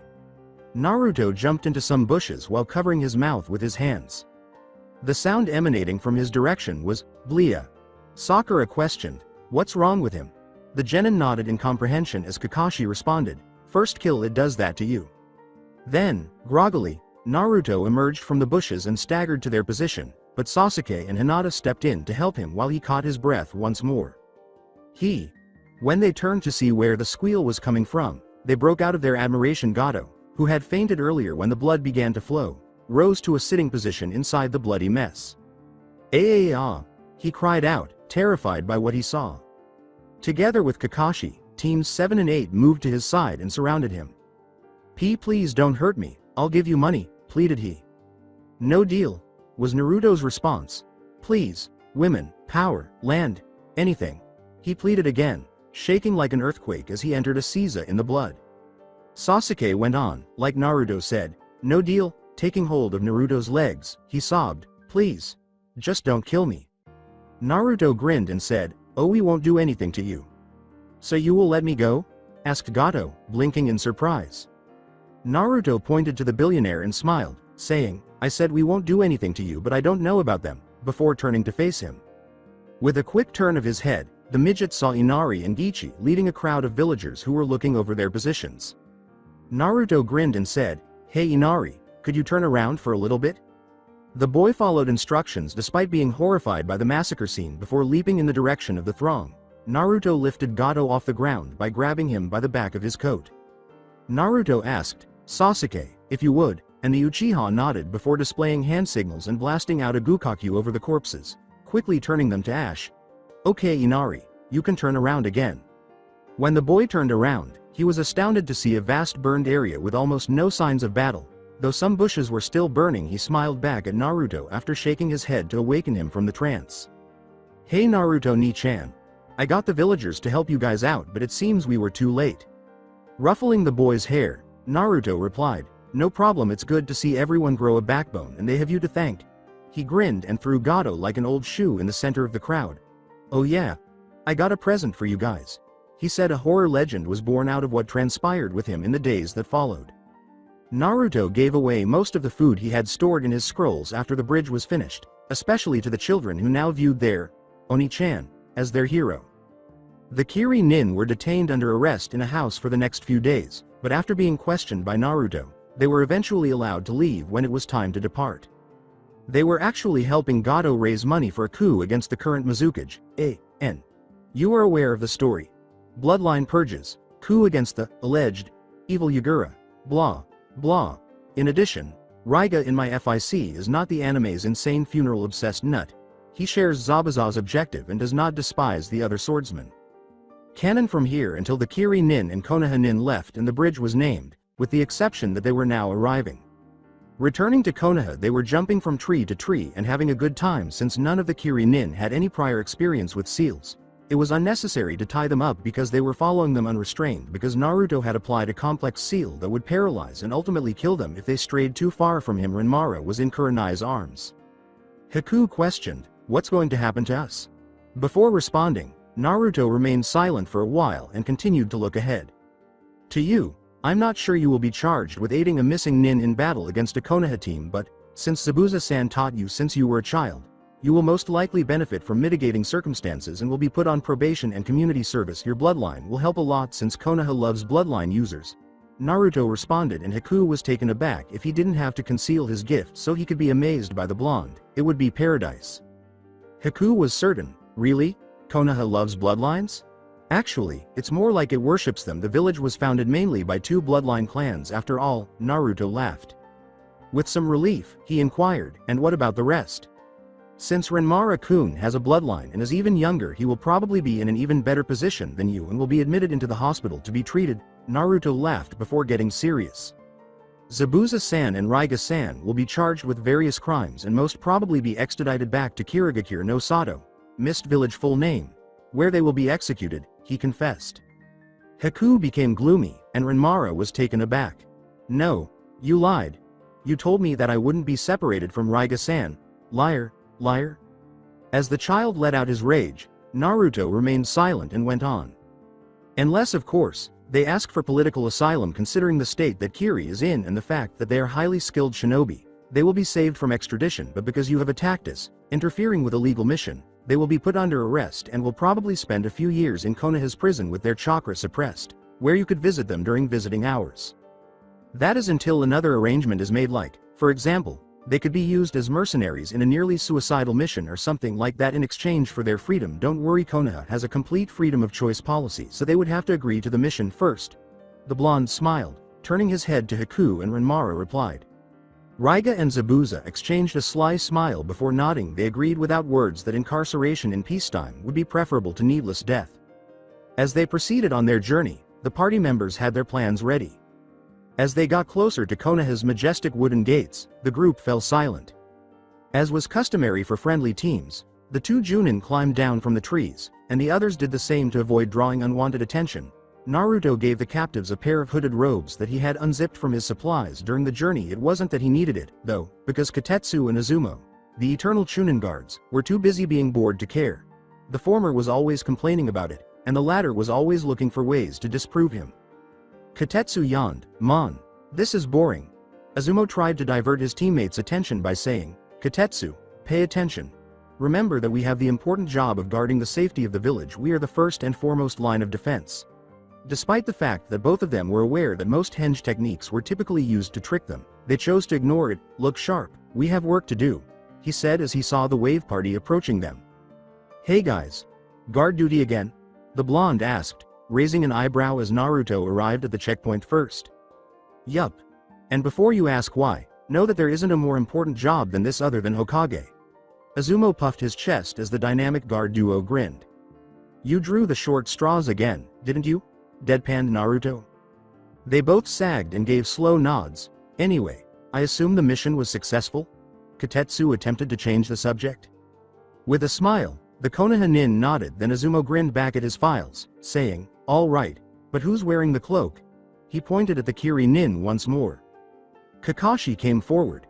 They are high-profile captives, so it would be best if their ids were kept secret until we see the Hokage. After a brief flinch, Izumo and Kotetsu exchanged glances and nodded, and Izumo went on, "I see. I'm happy to see you're okay again. See you." All of them nodded and went on, choosing to take the easy route, jumping on the roofs and arriving at the Hokage Tower in a matter of minutes. Having received advance notice that the two-wave mission teams would return later today, Hiruzen was enjoying his day as he sat in his chair and silently observed the village outside his window while his clones handled the paperwork. A knock on his office doors snapped him out of his reverie. "Come on in." The elderly shinobi yelled. 12 people entered through the open doors, 3 of them wearing hoods to conceal their faces. "Hi GG, I've returned." Naruto grinned broadly. Hiruzen laughed a little at his own response, noticing how dull the village was without the boy and how much he had missed him over the past month. "Happy to see you again. Who are these 4? The man asked with a smile. He looked at the Kiri party and asked. As the mission's official leader, Kakashi took the stand once more. "These are Kiri nins that we have captured during our mission." The man motioned for the prisoners to identify themselves. Hiruzen's face changed to a serious one as they complied because 2 former mist swordsmen were standing in front of him. "Complain." The Hokage gave the order with a nod. The scarecrow started. "As you are aware, the day we left the village, our initial low C rank mission was upgraded to a higher rank one. I'm asking for permission to skip the section about the situation when we secured the Demon Brothers because we have already sent a preliminary report on it." Hiruzen waved and said, "Granted." Kakashi nodded and went on. "The remainder of the trip to Nami went smoothly, but I must formally commend my team for their flawless execution of the camping protocols." The elderly Kage grinned and nodded in agreement as the Junin eyes smiled. "I didn't have to coordinate them any further than the initial responsibilities assignments." This is when Kurenai intervened.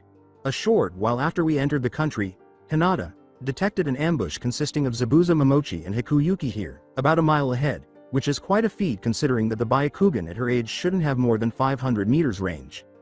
Looking suspiciously at Naruto, who was whistled glancing elsewhere.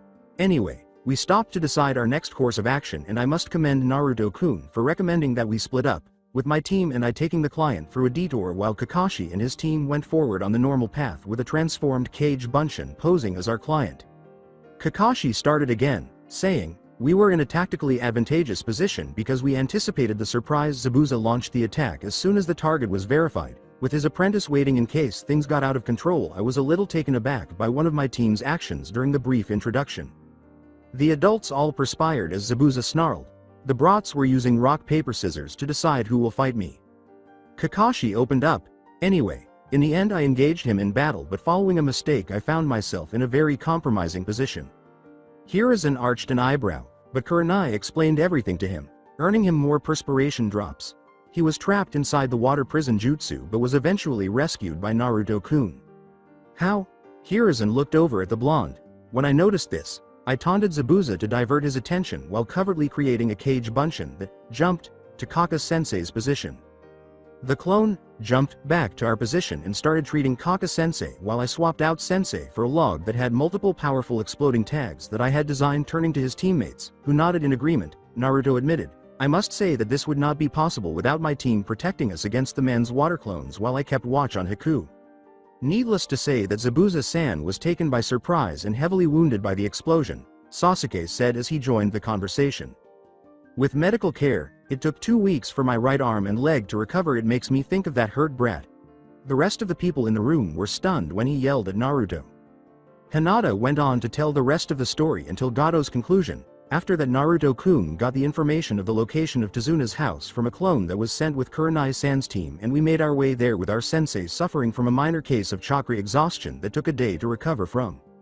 Although Hiruzen was very proud of the blonde's actions and tactical mindset, he sincerely hoped that the events would not destroy his mental stability. It was one thing to have your first kill on your first mission out of the village, but it was another to kill so many at once.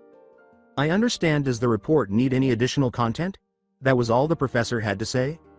A foot from the desk, Naruto stepped forward and bowed to Kakashi, who was a little caught off guard. 2 days after the final attack I went out in reconnaissance of the area and eventually I came across Gado's estate. Naruto said, I have some extra information I would like to report, but first I must apologize for acting without informing my mission commander. The remaining guards started searching the property for its treasures after word spread that their boss was not returning. Fortunately, the midget's greed and paranoia made his home a safer place for valuables than a bank, so they only received some priceless furniture and artwork, Naruto explained, causing the adults in the room and the team's 7 genin to perspire. The thugs who were robbing the place were pitiful as they fainted from my ki when I simply walked among them after making sure that there were no remaining shinobi present. I made roughly 300 kage bunshin and had them thoroughly search the area after I locked them up inside an unutilized vault. Using my gift to locate the hidden secure areas and obtain a detailed layout of the place took about an hour.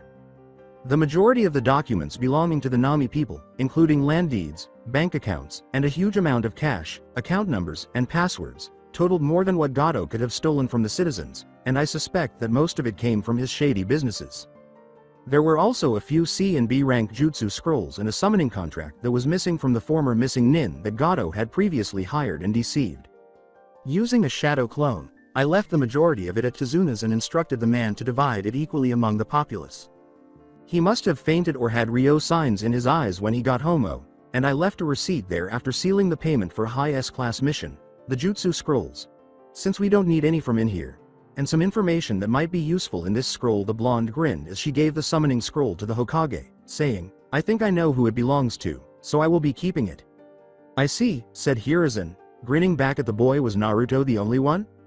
Well, I guess so if you don't count the fact that I planted nearly 5 square miles of vegetables near a river that was close to the village, Naruto said, putting a finger to his chin and pausing for a moment. I should have told Tazuna-san that too.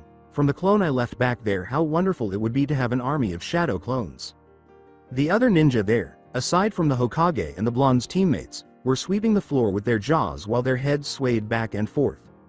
Then, without meeting the man's eyes, Naruto turned to face his sensei and said, I apologize once again for not notifying anyone of this, Kakashi's sensei.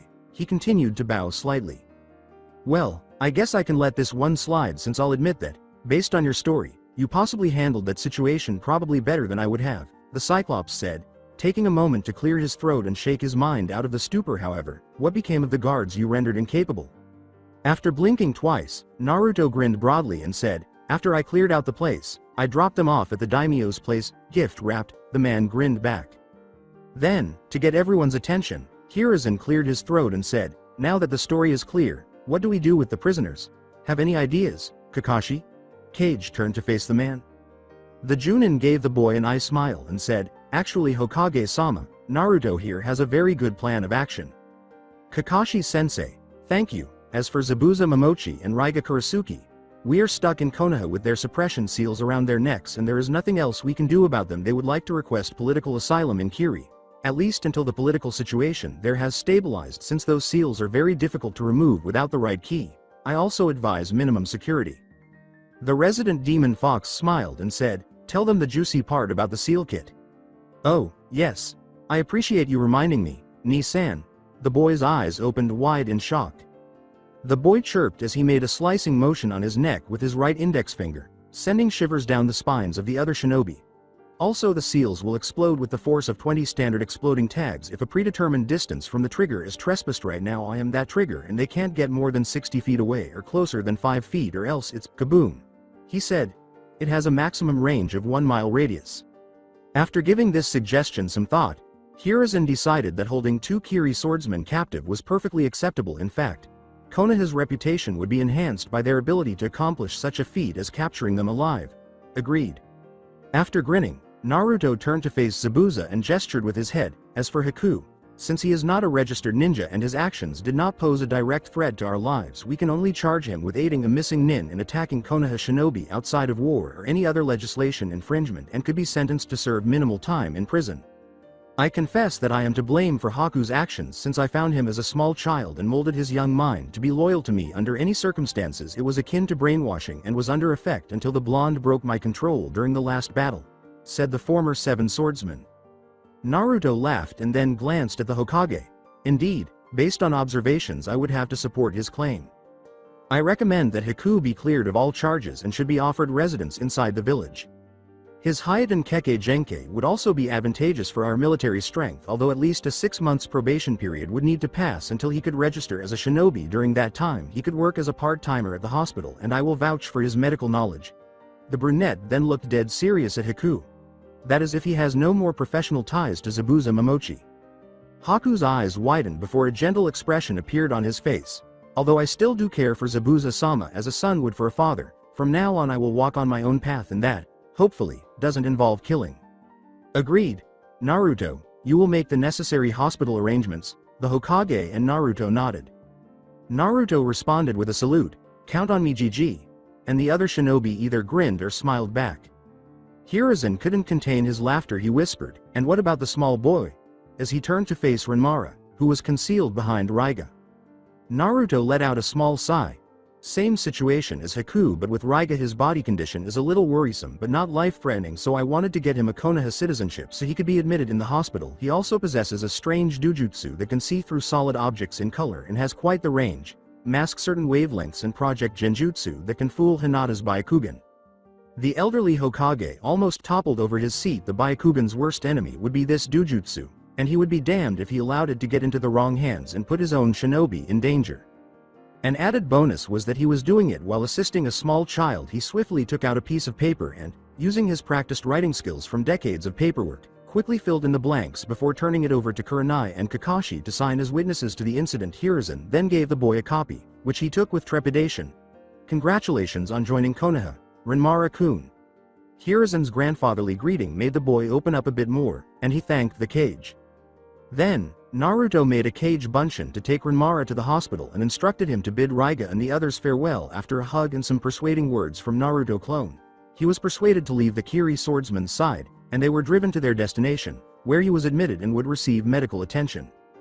After observing the boy's behavior with a smile, Hiruzen turned to face Haku and gave him a similar document, saying, "Now, the only problem is where you would be staying." Naruto turned to Haku and said, "GG, he can stay in my old apartment."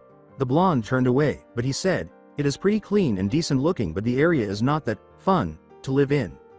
Trust me, Naruto-kun, I've had to deal with much worse during my travels, so if it has running water, a bed, and a door, I can deal with the rest," Haku said, adding a touch of kindness to his trademark girlish expression.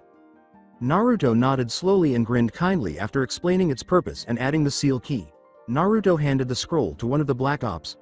"Perfect, Anbu," the old man exclaimed, and 3 Anbu agents emerged. "Take Zabuza and Ryuga to the holding cells." Naruto then reset the seals on their necks to react to a scroll that had the same short distance limit but extended the long distance 1 to a mile. After that, the agents and their detainees shunned each other. "These scrolls confirm that you have successfully accomplished a high rank mission and will be paid accordingly," Hiruzen signed after removing a red scroll from his desk. "You are dismissed if you have nothing more to report," he said. "Naruto, stay there, I want to talk to you about something." All of the shinobi except Naruto accepted the scroll, bowed, and left the room quietly, but as they were about to close, the 2 ninja who were left jumped when they heard noises coming from the opposite direction. "Hooray! Hold off until your mother and sister learn about this." "Arf," one voice said, "congratulations on your rank mission, Sasuke-kun." And then came another, louder yell, "What can be said? Old habits don't go away easily." The old man grinned and handed Naruto a greenish scroll, but Naruto didn't even look at it. Naruto and Hiruzen both sighed deeply before the man started. "Naruto, the reason I had you stay is because I received a document that you would find quite interesting." Naruto sat down close to the man's desk and said, "GG, I wanted to talk to you alone as well." Naruto was only this straightforward when it was extremely serious news, so Hiruzen was surprised. "Yes?" The Keeper of Secrets emerged from beneath Naruto and covered the windows, leaving the room completely dark before the Kage turned on the lights. "Alone?" Naruto turned his attention to the shadows, who poofed in response to Hiruzen's slight hand gesture. The elderly man crossed his fingers in front of his eyes and said, "Now, I take it that it is serious news." Naruto nodded and gestured to the scroll he had previously given the man, which he opened to reveal a honeycomb ceiling array with 4 distinct kanji marking each cell: money, jutsu, documents, and the most striking of these, gardener. When Hiruzen saw the last cell's name, he leapt in, startled, and turned to face the boy, who nodded before opening the cell to reveal another scroll. "When I dispelled my clones and went through their memories, I happened to come across these files, GG. It describes a certain missing nin's diary and Gato's slave trading activities. Naruto closed his eyes and opened a smaller scroll from the more recent one, giving it to Sarutobi. This is the short version. You might think that these have nothing to do with Danzo, but when I double read everything, I found a small link and it is quite disturbing. The comprehensive documents are contained within. After reading the rolled up paper for 5 minutes, the Hokage slammed it down on his desk with little effort. Are you certain, Naruto? Hiruzen looked at the boy who gave him a nod. Gato was undoubtedly selling a sizable number of slaves to Orochimaru's middleman, based on the information provided here, and the missing nin was one of the Sannin scientists. If the diary's contents were accurate, I don't know the specifics, but based on what I've been able to piece together from historical scrolls, is it possible that the man was using live human subjects in some illegal research? As he read the diary he had opened during his statement, the boy said. Hiruzen gave a weary nod. After giving him a quick glance, Naruto went back to his reading material. I understand, fortunately or unfortunately, depending on your point of view. It seems that this scientist was also a shinobi of Chunin rank and was drawn to Gato's promise of money. As he flipped through the pages and took a moment to process the information, he said, it's all written down here. What is also written down here is that initially, the snake needed funding for his projects and found a very important source right here, within Konoha, the blonde said after taking a deep breath. Based on historical facts, there are 3 potential uses for the mummy man's DNA, which suggests that Danzo approached Orochimaru with funding in exchange for something related to research into Hashirama Senju's DNA. One would be the dreaded Mokuton would release ability. Second, he would directly threaten me since he was attempting to obtain the first Hokage's power over Biju. Finally, it might be both, Naruto thought aloud. Hiruzen was struggling to process all the information. Despite his seemingly cool exterior, he was mentally racing. It didn't seem implausible that his former favorite student had a relationship with his rival. But the relationship itself was cause for concern. Naturally, he thought of Agent Tenzo Yamato Taicho, who had been a poor test subject of the Snake Sannin's Mokuton research. Well, unless we find some substantial evidence, all we can do is keep an eye on Mummy Man, since this diary is worth at most as circumstantial evidence, Naruto said, loudly closing the book after noticing his fatigue. Even though Danzo is a megalomaniac and Orochimaru is a nut, they are both monsters. The boy trailed off. But I wonder what Orochimaru is experimenting with that he would need live human subjects.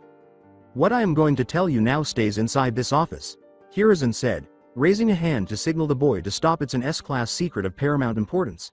Everlasting life was what Orochimaru was looking for while he was still in the village. The old Kage commanded, and the blonde nodded. He created the most repulsive form of Kenjutsu by using Konoha shinobi and villagers, and it seems that the majority of his research was focused on a particular seal that was connected to his chakra. Seal? Naruto's curiosity was piqued. Yes, it was known as a curse seal, and although it came in a variety of forms, the heaven and earth versions were the strongest. The Hokage clarified that a host body can acquire extraordinary power if it survives the sealing. Such a convenient bonus cannot be without its price. The blonde refused to buy it. Sarutobi laughed and nodded. This seal corrupts the mind of the user and slowly breaks down all but the strongest of wills, making one think that Orochimaru is a god of some sorts. As Naruto processed the old man's words, all he could say was, I understand. Do you know anybody who still has the seal? He became alert. Why do you want to know? Hiruzen asked, raising an eyebrow. Interest. The boy grinned and said, I want to see if I can create a counter to it. In that case, I do know someone, and so do you. What are you saying? The boy blinked. Enko, the seal belongs to her. It regressed because she never used it. It's a very sensitive subject, and she was also his student, Hiruzen clarified. Naruto almost leapt from his chair, exclaiming, One-san? The boy calmed down and said, I'll have to have a word with her, so that's why she can summon snakes. Everything made sense, but it was also extremely confusing. Don't worry, I'll be kind. Naruto grinned, and the Hokage grinned back after he sighed.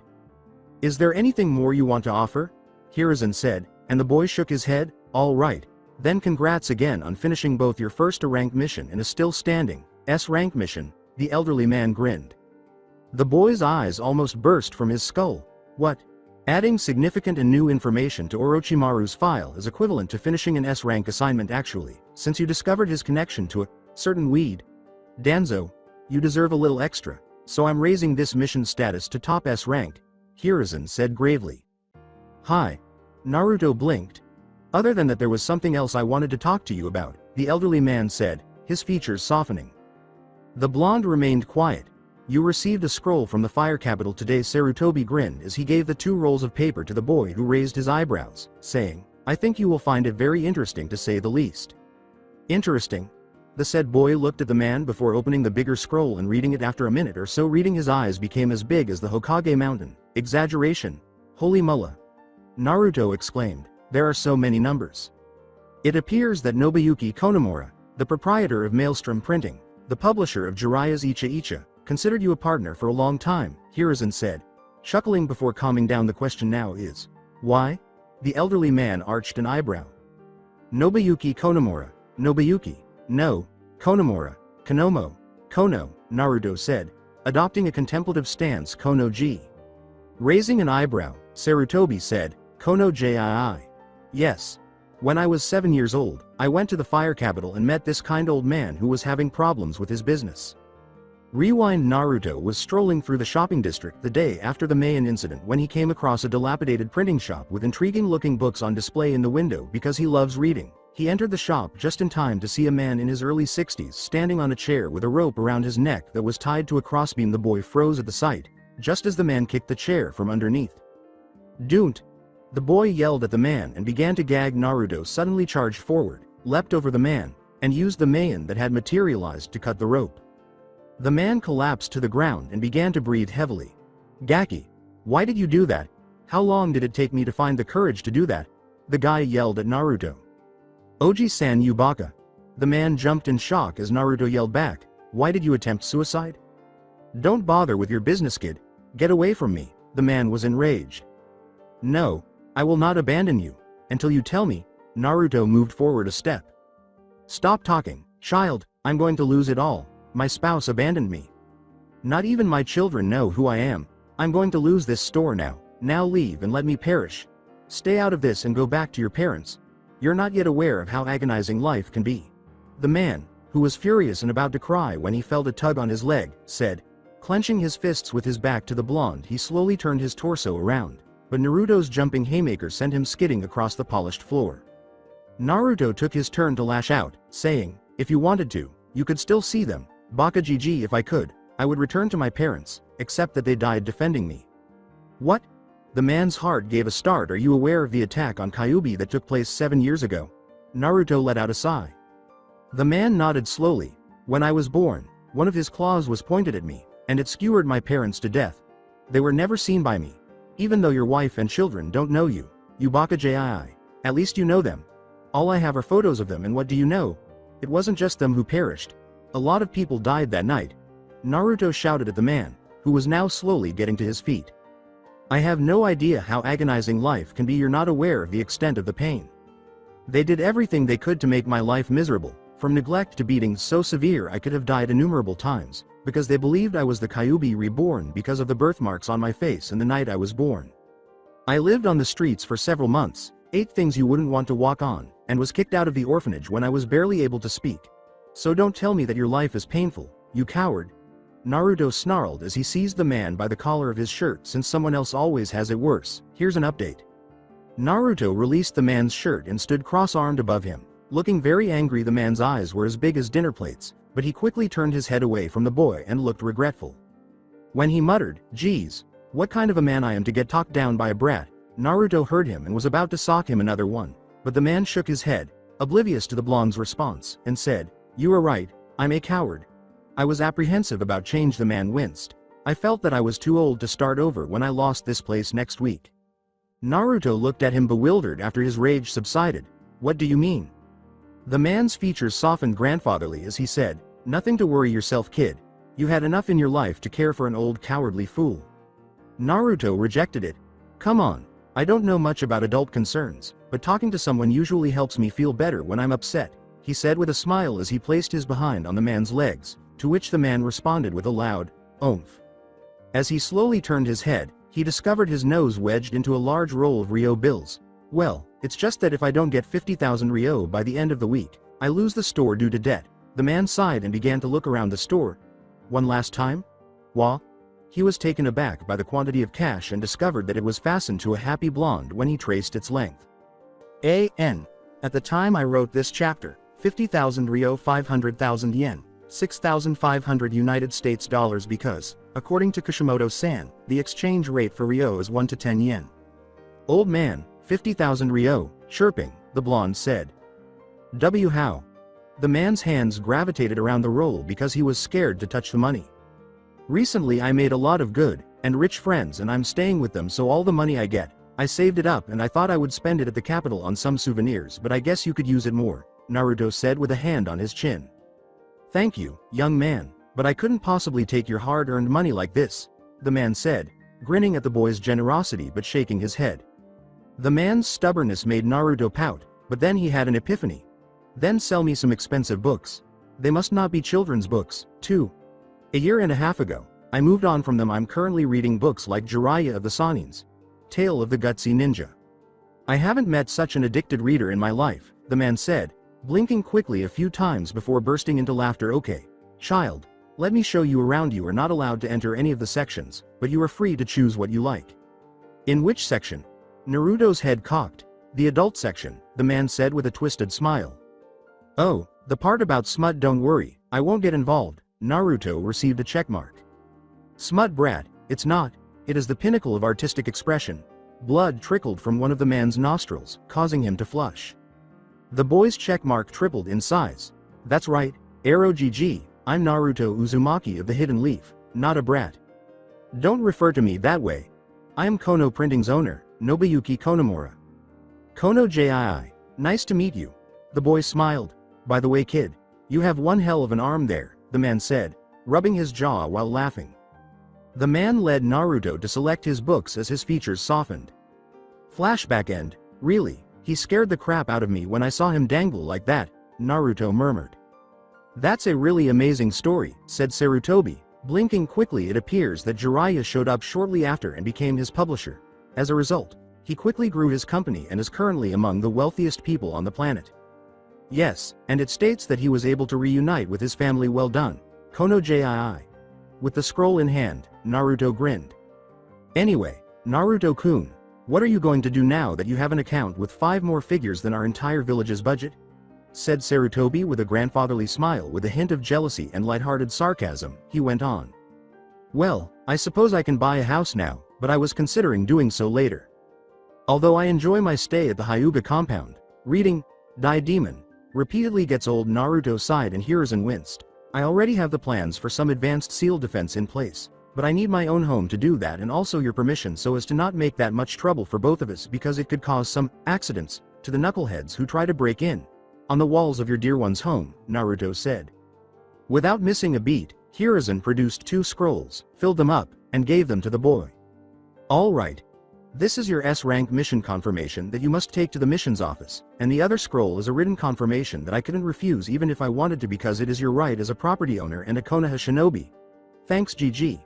But I can't take the last one. I couldn't leave the house without my friends watching over it, so it was a team effort, Naruto said. Naruto, your parents would be extremely proud of you. Because of this, very few genin, and even some higher ninja, would turn down the honor of having an S rank in their files. As he tossed the scroll to Naruto, Hiruzen grinned and added a few more lines to the mission scroll, saying, There, I also included the names of your teammates and Kakashi. The boy leapt from his chair and embraced the man tightly, saying, GG, thank you. The Hokage hugged him back, saying, Naruto, you guys deserved it. After that, they parted ways, and the boy went to the exit after lifting the privacy seal. About the bandits, Naruto, do you require some leisure time to accept it? The boy with his back turned was asked by the elderly man. You know so well how hard the first kills are on the soul. For what seemed like an eternity, Naruto stood still for a few seconds before turning his head and saying, No, not really. His expression was normal. Are you certain? Hiruzen became concerned. I know what you're thinking of GG, but don't worry, Naruto said with a kind smile and a nod. It is the way the world's pulse functions. Recall that I previously told you about the wisdom of the dragon and how I obtained Mayan. It is more akin to an awareness of the relationships among all the layers of creation than knowledge or heightened mental capacity. It's hard to describe, but it feels like your mind is wide open and you can see every little detail that makes up the world. I can imagine what might have happened if they had survived, and I am aware of what awaits them in the pure world. It looked to me like a tree's branches, the blonde explained. It's like looking at the village from the top of Hokage Mountain and you notice how everything fits together, but in this case the village is everything that exists, heaven or earth, which caused the elderly man to drop his pipe. I understand what a view it must be, yes, but it only helps you see the wider picture. It doesn't, and shouldn't, make killing more pleasurable. It also has a fantastic secret power. Hee. As the boy left the office, Naruto smiled and the Hokage laughed.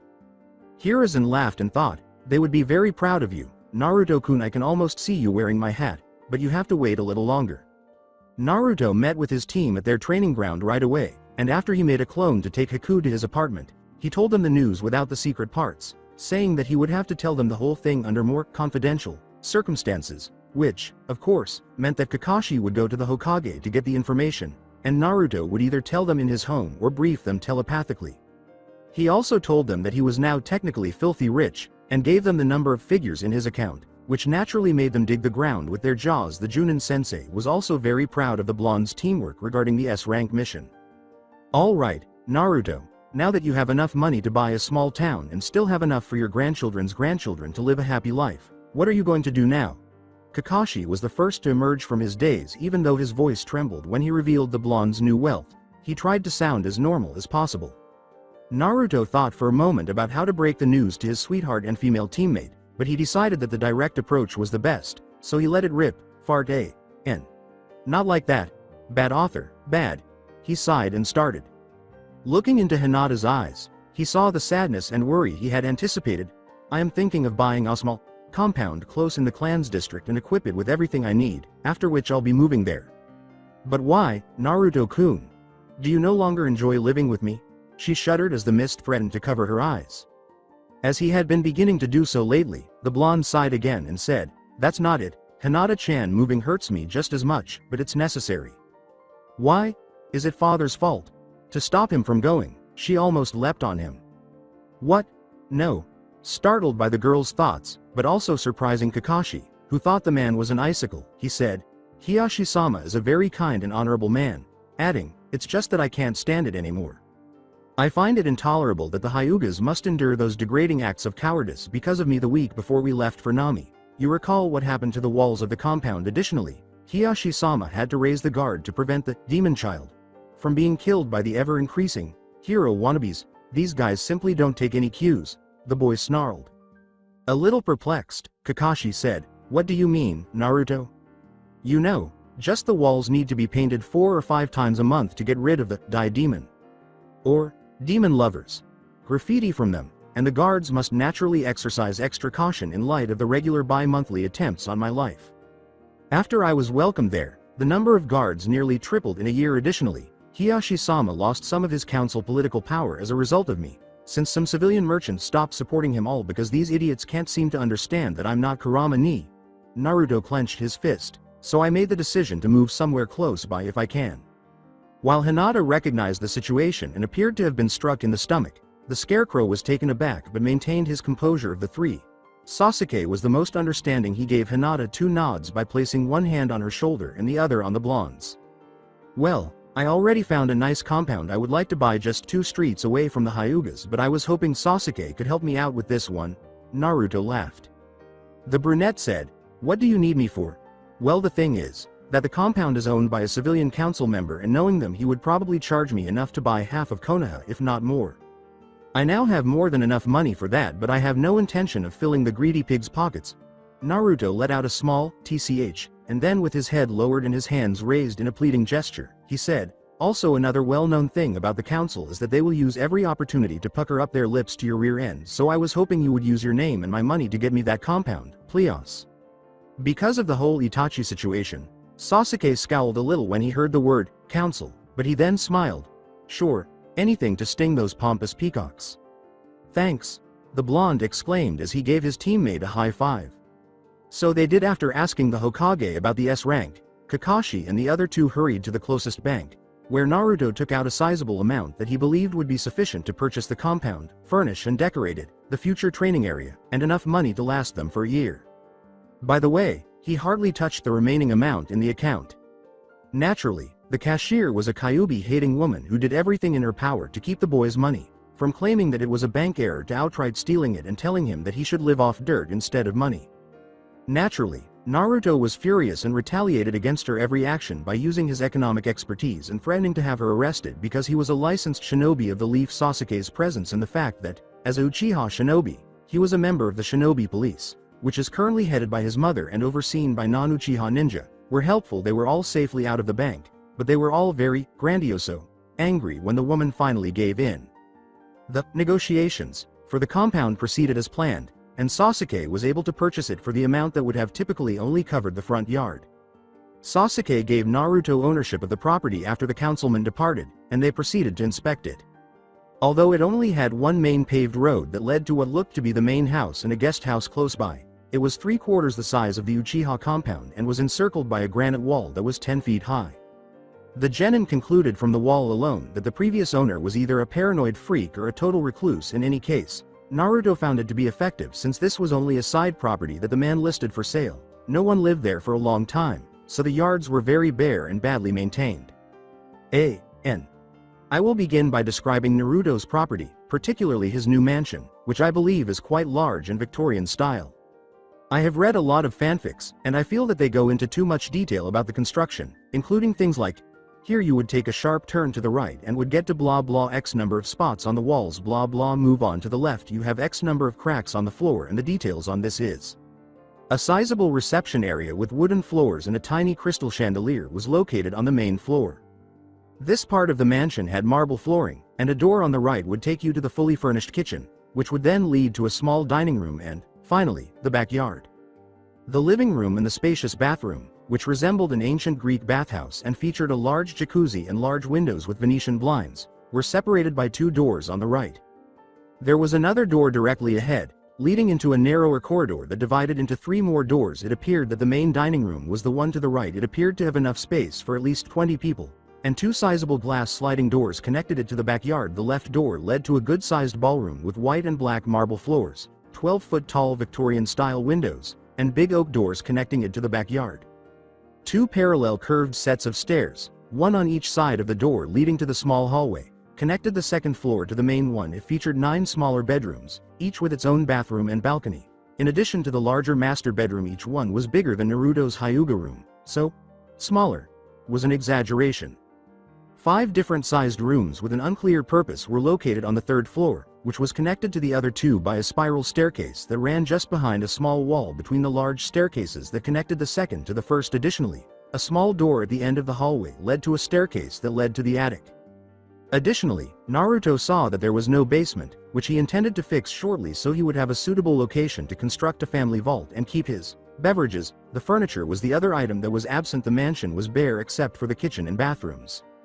Although it was larger, the backyard was in the same state as the front, so Naruto intended to add a fully furnished training area, flower gardens, a pergola, a small pond, and anything else he could think of in the future. He had a lot of work ahead of him. He first removed a scroll from his armband and removed some high-quality sealing supplies that he had purchased under Henge because, if he were to appear in his true form, the best he could get would be cheap paint that was heavily diluted and almost dry, and a tree branch with a string for the brush, both of which cost 3 high-quality sealing kits. He sealed everything back and removed only the paint from his supplies. He had roughly 3 gallons in a bottle. He yelled, "Okay guys, time for me to get busy," as he rattled his fingers. Sasuke asked, "What are you going to do?" His genin teammates looked at him as if he was speaking in a foreign language, but he smiled as he explained, "Well, first I'm going to add a power capture array to the walls. Then I'll add converter seals on top of it at fixed intervals in the walls. I'll post a dual-layered shield emitter shield and link it with a power distribution grid to the converters that will also be linked to me, since all of these will be dual DNA, blood, chakra signal seal." With a big drop of perspiration, Hinata said, "Naruto-kun, we don't speak sealing, can you please repeat it in English?" "Oh, sorry guys. I will add surround the compound in a shield that will reject anything back from where it came. So basically nothing can jump the walls, destroy them or dig under it without my permission, and I will use a seal array similar to the one the Konoha power plant uses but much more efficient and compact to power it. It will also be a DNA seal attuned to my chakra signal so nobody can mess with it without my permission. Even if they get a sample of my DNA, they would also need a specific quantity of my chakra, which I will also key code to an impulse signal that only I would know, basically flaring my chakra on and off at the wall at preset intervals so the seals will only react then." Wow. So the only way to break the shield would be to have your blood or a large portion of your flesh to have your chakra and to know the code. Sasuke looked up with enlarged eyes. Yup. That or 50 or so S-rank jutsu hitting the shield at the same time. They could also cut the power to it, but that would be nearly impossible since it draws power from all around us. I will also add some storage seals to capture excess power and should be able to keep the shield up for 3 months, give or take and to make sure that people don't suffocate inside. The shield would be on standby until it detects chakra through a wider exterior layer and will activate only when something with chakra makes contact with it. Now, here I go. The blonde clarified before proceeding to the wall that was closest to him. He cut his finger when he opened the paint bottle, causing some blood to get mixed in with the paint. After making 37 hand signals and charging his hands with chakra, he touched the wall with one hand before sticking a finger into the paint. As streams of paint poured around Naruto's hand, arm, shoulders, up through the other sleeve, and onto the wall, where they swiftly covered it like tentacles and spread quickly and branching. The bottle started to shake, the paint started to glow when it finally stopped moving, and then it changed into intricate seal words and glyphs that would converge over big kanji for words like shield, power, and scan. The power seals instantly started to glow brightly. Within 10 seconds, the seal rays started to glow as well. Chakra appeared to flow through them, starting with the power ones and moving toward the shield ones. Once the power reached them, they glowed like searchlights, and 2 translucent parallel beams of greenish-yellow energy shot up from the 4 corners of the compound walls approximately 150 feet in the air before connecting to form a box-like shield that shined a little before going completely invisible. Naruto gasped and said, "Come over here so I can key you guys so it won't reject you too." He gestured for them to come, and they did. Phew. It's done. I also added some restoration seals so that, in case some wise guys vandalize it, the wall will just clean itself. He did just that, placing one hand on each of them, one on the wall, one on each of them. Also, you should know that the walls don't reject unknowns unless they attack it. Only the bare shield will do that. This is just so it doesn't fling anybody who would try to rest against them to the dark side of the moon or is frozen stiff, depending on how I said it. In my opinion, the second option is better, Kurama said inside Naruto. I am aware that you and I both do Ni-san. Naruto responded in his head while using a chakra-enhanced mental command to block the aforementioned option. Then the blonde went to the gate and, once more with paint and chakra, he sealed the right pillar around the kanji for contact that was associated with him while he was inside the shield with a paintbrush in hand. He now wrote a message on the metal gate. Warning. This is the home of a shinobi. Anyone, whether friendly or hostile, who attempts to enter this compound without the owner's consent will be denied entry and will be subject to the consequences of their actions in line with Konoha laws. Please touch the contact seal on the right side of the gate if you need to get in touch with a resident for business. Enjoy your day. The group then proceeded to purchase a few paintings and some furniture. Naruto could now afford to go all out because Sasuke made it easy for him to get off the budget. He changed into a boy with dark eyes, brown hair, and no whisker lines, but he maintained his general appearance so he could also purchase new clothing. He purchased enough to furnish the entire house. By the end of the day, on the 3rd floor, he converted a room into a library and a smaller one into an office. He also purchased a large oak table for the dining room and a king-size bed for the master bedroom, along with some gardening tools and a ton of regular paint. He also acquired a lot of paintings, sculptures, and plants. At least until he could construct his basement vault. A different room close to the library served as a makeshift storage space for various shinobi tools. He also purchased a wide variety of clothing, but the majority of it featured orange in various hues and amounts. Sasuke's haggling skills. Basically, he had Uchiha discount. And Hinata's good taste made all of this possible. After everything was bought, he used a small army of shadow clones and the Hirishin seals he placed strategically throughout the house to carry everything before they even returned from their shopping trip. The clones had finished cleaning and placing most of the items inside the house, with the exception of a few that obviously needed a woman's touch. More precisely, Hinata had to guide the clones so as not to destroy the artistic qualities of the items in question. The most significant alteration was made to the backyard. Along with his teammates and a little secret he had been working on for a while, he used 300 clones to create a state-of-the-art training ground that included chakra damping and repair seals, a small pond that doubled as a swimming pool, and a small creek that originated from a spring that used seals to pump the water from underground. He also created flower gardens and trees that were complemented by the pergola he had previously desired. In order to ensure that the Uzumaki crest would be complete when the gate closed, Naruto finally opened a large 3-foot-wide crest and, after clearly splitting it in the middle, adhered each piece to each metal door in between the warning and the crest. He wrote a large kanji that read, Uzumaki. Do you think it's a good idea to post your name this way, Kit? Kurama inquired. Ni-san. What do you mean? It's my place, Naruto gave a sheepish response. Oh, I understand. More victims I mean. There will be even more fools who will try to get and keep up the good work. Hey. Like the Cheshire Cat, the fox smiled. The blonde replied with an equal expression on his face, I will. Overall, the compound was ready for royalty by the time the sun set. Naruto and his teammates parted ways because he was happy with his new home. Sasuke went home, while the others made their way to the Hyuga compound. Naruto said he had something important to tell them, so he called a general meeting. When they arrived, the people quickly gathered in the largest room they had, and Naruto got up from his place next to Hiyashi and his immediate family and started. I appreciate everyone listening to my petty and rather impromptu request.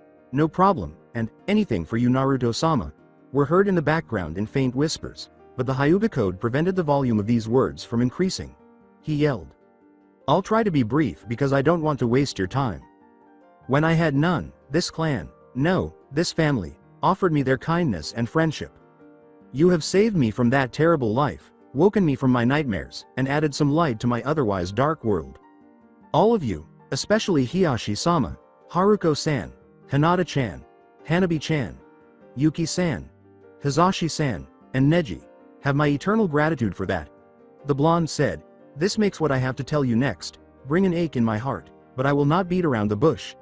His smile brought some of the female members to tears, but then his expression descended into seriousness. I'm leaving the compound to live independently.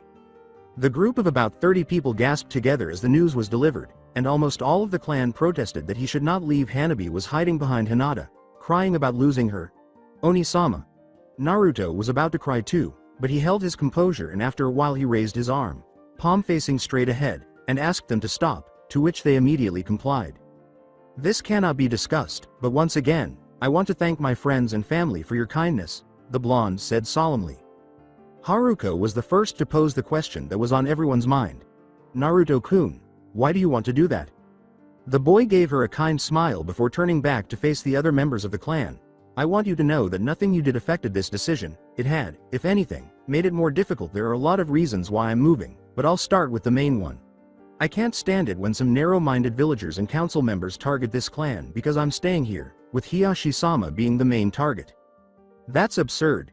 Hiyashi yelled. Then, with a sneer, Naruto shook his head and said, come on, Hiyashi-sama, you know me since I've been living here. You've lost a lot of influence on the administration council, and I already know it.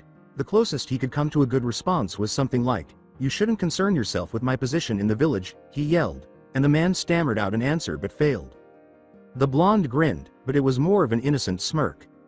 Koru-san can attest to the fact that living here has caused more damage than just that, as I'm sure he grew weary of painting the exterior walls to hide the graffiti that defaced the compound walls.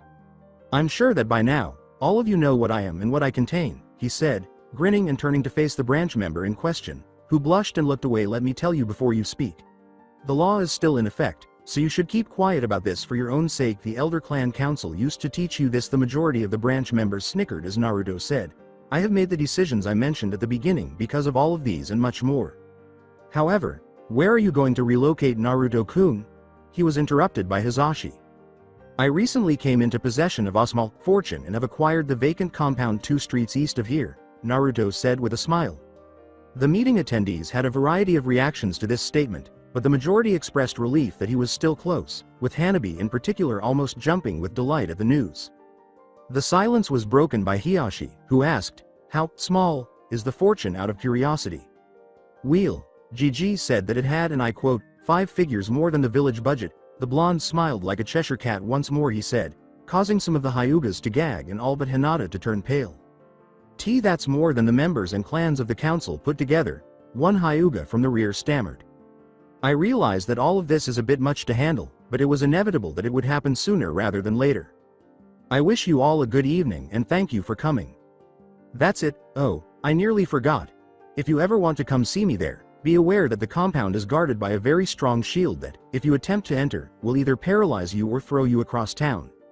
Hinata-chan is the only person who is currently exempt from this. You can use a seal on the gate to call me if I'm inside the property. The only people who remained were Isamu and the people Naruto had mentioned in his first thank you speech after Naruto concluded the meeting. The majority of them left, somewhat saddened but understanding that it was inevitable. Well, that's it. With a sigh, Naruto was embraced by Hanabi and Haruko after a few minutes and cries for air. They released him, and he created 2 shadow clones before instructing them to begin packing. Now what? Hinata inquired. Now I'm kicked out by Hiyashi-sama, Naruto said. What? The rest of the Hyuga broke. It's the most effective method to eliminate any attention I may have left behind, the blonde explained. Receiving grudging nods, we all know the truth, but the demon hunters do not, and deception is the best weapon we have against them. At the very least, will you stay for dinner? Haruko inquired. Yes. The boy chirped. Naruto said sadly, I guess I will have to get used to eating alone from now on. No, you won't, then Yukihime said. What? The blonde was perplexed. Yuki smiled at him and bowed to Hiyashi. Hiyashi-sama, may I please have your consent to accompany Naruto? After that, Isamu made the same request again. Do you want to take them in, Naruto? Hiyashi asked with a fatherly smile before turning to face Naruto. I definitely want Yuki-san to attend, and I guess I can't separate Isamu-san from his girlfriend. The boy's smile turned into a mischievous one, and the two turned away from one another as their faces turned red as tomatoes. The lovers began to perspire quickly as Haruko, Hinata, and Hanabi glanced at each other before turning to face the pair, who intensified their facial coloring. Permission was then given. Hiyashi laughed, yada. There was a huge feast that night, which served as both Isamu and Yuki's congratulations dinner and Naruto's farewell party. The commotion was audible throughout the compound, and it became particularly lively when the blonde completely outdrank even the most seasoned Hyuga members. When Naruto finished packing early in the morning, he told the rest of the clan about what was going to happen. They were obviously upset, but they agreed to remain silent and play their part as usual. Naruto sealed the last of his belongings in a scroll and turned to leave his room, where he was met by Hiyashi and his family as well as the 2 lovebirds who were leaving with him. Most of them were now asking if anyone had the rank of that jutsu that hit them in the head. Are you ready, Naruto-sama? Isamu inquired with a sigh. The boy nodded and said, let's get this act started. I've had enough, you self-righteous asshole, Naruto said. Approaching the compound gates and taking a deep breath while glancing at the Hyuga's head, he shouted, rousing a few members who had been unconscious since the previous evening. After steeling himself, Hiyashi opened his eyes to reveal his accustomed icy, irate stare. What did you call me, brat? He carried on with their game. You listen to me, slack jaw. How Haruko-san kisses you is still a mystery to me. After that, she must be using disinfectant of industrial quality. As he continued to yell, the boy winced and put his hands together apologetically. Hiyashi gave him a comforting glance before reverting to his more irate demeanor. That's it, stay out and get out. You're not welcome here anymore. All right. Who would want to remain in your company? I've endured enough of your abuse to last forever. You hit me with blows every day as if I weren't even worthy of being stepped on. Naruto sneered. A few steps away from Hiyashi and Naruto, people were starting to wake up and join the rest of the early birds, sharing popcorn among themselves, and outside the compound, people were already starting to form the picture those two were hoping to create. And both of you. The same is true for you, Hiyashi said, turning to face Isamu and Yuki, who both grinned. Leave and never come back. But they had their role to play. Enough, leave, I said, right now. Hiyashi turned around to face his audience, who were feigning silent applause. Following the 2 branch members and Haruko, her 2 daughters, Hizashi and Neji, a short distance away, Naruto waved at them before departing the grounds. They arrived at Naruto's property and paused outside the gate to await the others. Is the shield-related part authentic, Naruto-sama? Isamu inquired. I will respond to that if you swear to me that you will no longer refer to me as Sama, Naruto snarled. Isamu turned to face Yuki, who grinned and nodded. Naruto-kun, great job. Observe it using your Byakugan, the boy grinned. Both of them did so, and they were shocked by what they saw. The barrier resembled glass with natural chakra flowing through it, and a large number of kanji of various sizes moved through it like fish in a lake. Half of them read, stun, and the other one read, protection. Wow. They both cried out, cool, huh? It only took a few minutes to create, but it took me 6 months to design. I wouldn't advise viewing it that way because it has enough energy to repel S-rank jutsus in the 10s. Naruto stated matter-of-factly, and the 2 nodded angrily. It's on standby right now, but if it detects hostile actions, it powers up. Haruko joined them along with the other Hyuga who accompanied her, saying, good to know, and it is very impressive. Should we? As the gate was connected to the shield, Naruto mentally unlocked it and gestured for them to enter. Hizashi and his son were considering whether or not to move in with the boy, while Haruko and Hanabi were considering whether or not to pester their father or husband to redecorate their compound in a similar manner. Naruto made them some tea right away and, after escorting Yuki and Isamu to their separate rooms, sat down and enjoyed a peaceful moment, until he felt the telepathy seal activate. He said to his guests, "Sorry, somebody is trying to contact me," and Hinata went on to elaborate, while Naruto started responding. "Yes? He sent out. Is that you, Naruto?" said an old voice. As he mentally opened the gate, Naruto said to Hiruzen, "Hey GG, I see that you figured out the contact seal. Neat huh? Doesn't take any chakra from the user. A word of advice though, think. Don't speak your words. People will think that you're crazy talking to a gate and calling it Naruto. Come inside, we are in the big house up ahead." "We? Nice trick with the gate, too," the elderly man remarked. "Thank you, and come inside and find out." Hiruzen then went inside and proceeded to the mansion while admiring the intricate seals that covered the walls and the lovely flower gardens. As he approached the house, he heard a lovely song playing on an instrument he couldn't identify. He cautiously entered the house to avoid disturbing the artist and discovered Naruto playing Tapian's theme on an ocarina, which was a flute-like instrument. When the song ended, everyone applauded, which caused the boy to rub the back of his head in embarrassment. "Hi, GG, chirping," the blonde said. "Hi, Naruto-kun." The elderly man grinned, but for some reason that only he knew, his heart hurt. "What's wrong?" Naruto noticed the man's concerned gaze and saw through his seemingly kind exterior. "Does nothing pass you by?" Looking at the boy's companionship, the Hokage chuckled before adopting a more solemn expression. "Naruto, we need to talk in private. You too, Hinata," he said. With the same solemn expression, the boy scowled and said, "I understand. Come with me into the office space. Although it's far from done, we should be alright because I added some permanent privacy seals." His guests nodded sympathetically as he got up from his chair and bowed apologetically. Upon entering the office, the three of them sat down on a tiny couch slightly to the right of the main desk. "I'm going to reveal an S-class secret to you," Naruto and Hinata. Hiruzen gave the order, and they nodded, their curiosity piqued. "Under penalty of death, you are not allowed to reveal this to anyone other than your immediate family or, in Naruto's case, closest friends, who are forbidden to reveal it. Period. Be aware that Sasuke and I have already discussed this, and he stated that he will abide by your decisions, but in his own opinion, he accepted my suggestion. I'm offering you the chance to join the Anbu as a special squad, led by your sensei, Naruto. Hinata. Since he wants to register you for the Chunin exams in 4 months, we came to the conclusion after much deliberation that common genin missions are too restrictive for your squad's talents," the elderly man clarified.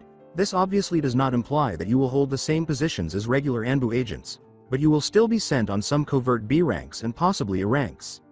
Now, GG, let me be clear. You want us, genin rookies, to join the village's most skilled shinobi and carry out potentially hazardous tasks while hiding our identities from everyone?" asked Naruto. "And this has already been approved by Sasuke-kun?" Hinata went on. The Hokage gave a nod. "Now I know that it is a lot to take in, so I am giving you some time to think about it." "Where do we sign up?" the blonde said, glancing at Hinata and pausing for dramatic effect before turning back to the elderly man and smiling. "I have just one question, GG."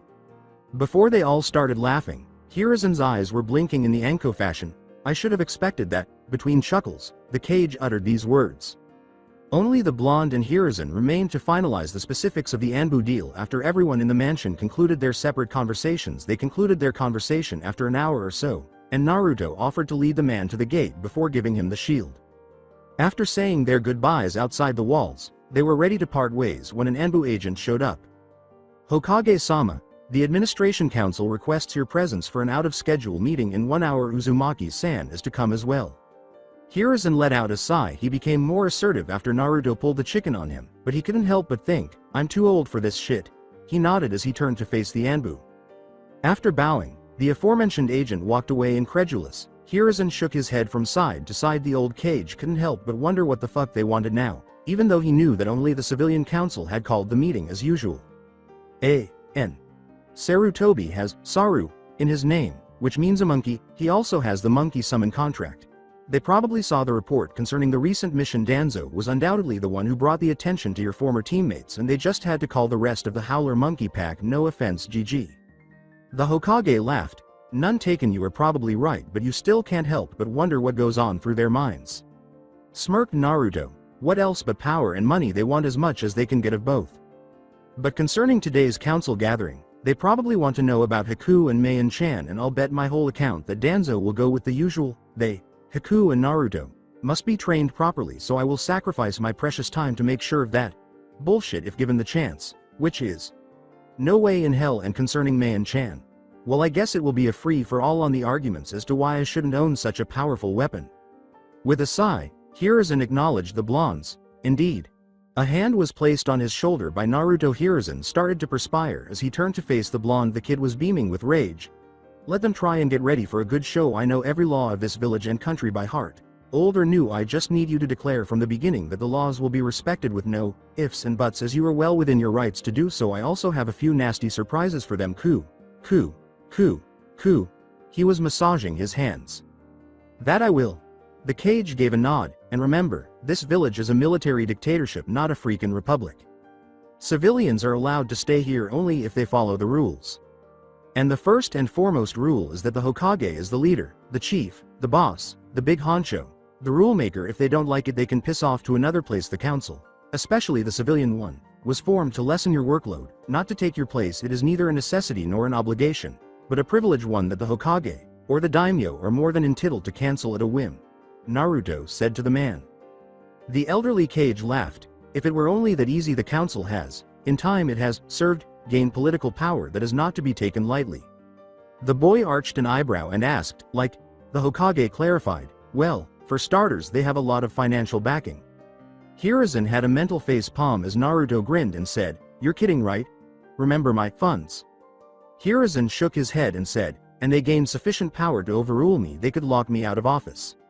According to Regulation 74, SE, only the shinobi or the high councils can call something like that, and only if the Junin majority is with them, and they aren't. Not to mention that they would have to pass this by the daimyo's consideration. Those fat civilian pigs can't do jack shit about it. Sorry for the language. Naruto voiced his view. And that is the final problem, Naruto. Most of them have the daimyo's backing at WOU. Smirking, the boy cut in, not as much as you and I. What? The astonished Sarutobi inquired when Naruto said, I know the man personally. Don't ask me how or why, it will be revealed later. All you must know is that the man cares most for 5 things. Money, honor, and most importantly, his friends, family, and country. The first one I secured because I have enough of it to bury the civilian council alive, and it wouldn't even scratch my wallet. The second and third also secured because, well, you saw how Shinji-san reacts when she sees me, right? The man nodded, acknowledging that the boy wasn't lying. And the fifth is your part. You are a war hero and a powerful man. Who do you think that the daimyo will listen to? Those whining pricks, or to the man known as the professor, or better yet Shinobi no Kami, god of shinobi. The man who kept his country safe since before he was born.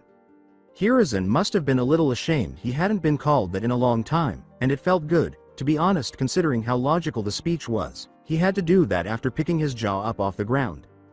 The old man blushed and said, ha ha, I haven't heard that title in a long time, 20 years I think. Naruto breathed deeply. Face it, GG. The only thing those bastards can do now is up your paperwork load, but I fixed that little problem for you years ago. Hiruzen sobbed anime tears. I understand, Naruto, but I'm just too old for these messes. Before a 200-watt LED materialized above his head, Naruto gave a pitiful smile. Speaking of 20 years, he said, taking Hiruzen's left hand in his right and pressing the middle and thumb fingers as widely apart as possible on the man's forehead. The Hokage only had time to ask, Nani? What? Before a Ranpu aura surrounded them both. Naruto started directing all of the old cage's cells with a great deal of Ranpu chakra. He flared more of it as the light surrounding them intensified. Just as he thought he had done so, the boy then opened his mouth and said, Ranpu.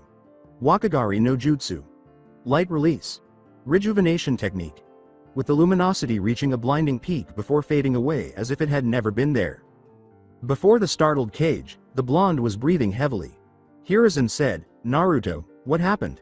What did you do? After another 10 seconds of panting, Kurama brought Naruto's reserves down to a more manageable level. Naruto laughed and said, phew, that was tiring as hell. To answer your questions, GG, that was a technique I created after I read some theories on aging. It is said that the main cause of aging-related effects are caused by a buildup of, for the lack of a better term, useless cells in a body that the said organism can't expel. They take up place inside the body that newer, healthy cells could use, thus body functions cease to work properly, and we feel what is known as getting old now.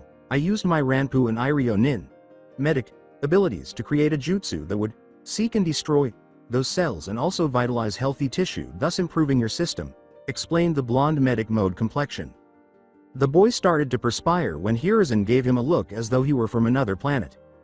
In simple terms, this jutsu has made you 25 to 35 years younger in body. I couldn't de-wrinkle your skin since that is a different body function, but that could be easily fixed with a couple of hot spring visits and a cream made of a couple of herbs to stimulate the production of collagen and such. Oops. I almost started rambling again, Naruto said with a hand on his back, his head and sticking out his tongue. The elderly man appeared to have discovered the following 5 Icha additions. Is it true? Is it possible that he is younger? He felt like a million Ryo, so he had to be. Seeing this, Naruto grinned and asked, so, how do you feel? Sarutobi paused for a few moments to collect his thoughts. Years of experience and wisdom kept him calm even though he wanted to jump around like a hyperactive child on a sugar rush. In a smooth but confident response, he gave the boy a smirk in return and said, perfect. Long live the protector of the will of fire, the Sandaime Hokage, and the one and only shinobi no kami, the blonde said, barely raising his voice above a whisper, with a smile and closed eyes before kneeling on one leg with his fist on the ground. As he placed a hand on the boy's head, Hiruzen's smirk persisted, but it was accompanied by grandfatherly eyes. After 45 minutes, Hiruzen entered the dreaded council chamber. The old man was dreaded because he needed so many aspirins after dealing with them that he was worried about overdosing and dying. However, things were different this time. No, his power was viewed with envy and wonder, just as it had been years before. The inquisitive civilian drones, occupied with their own conversations, turned to greet the old man with their customary groans, but for some reason, this time their words stuck to their throats and would not come out. Without hesitation, Sarutobi Hiruzen stepped inside.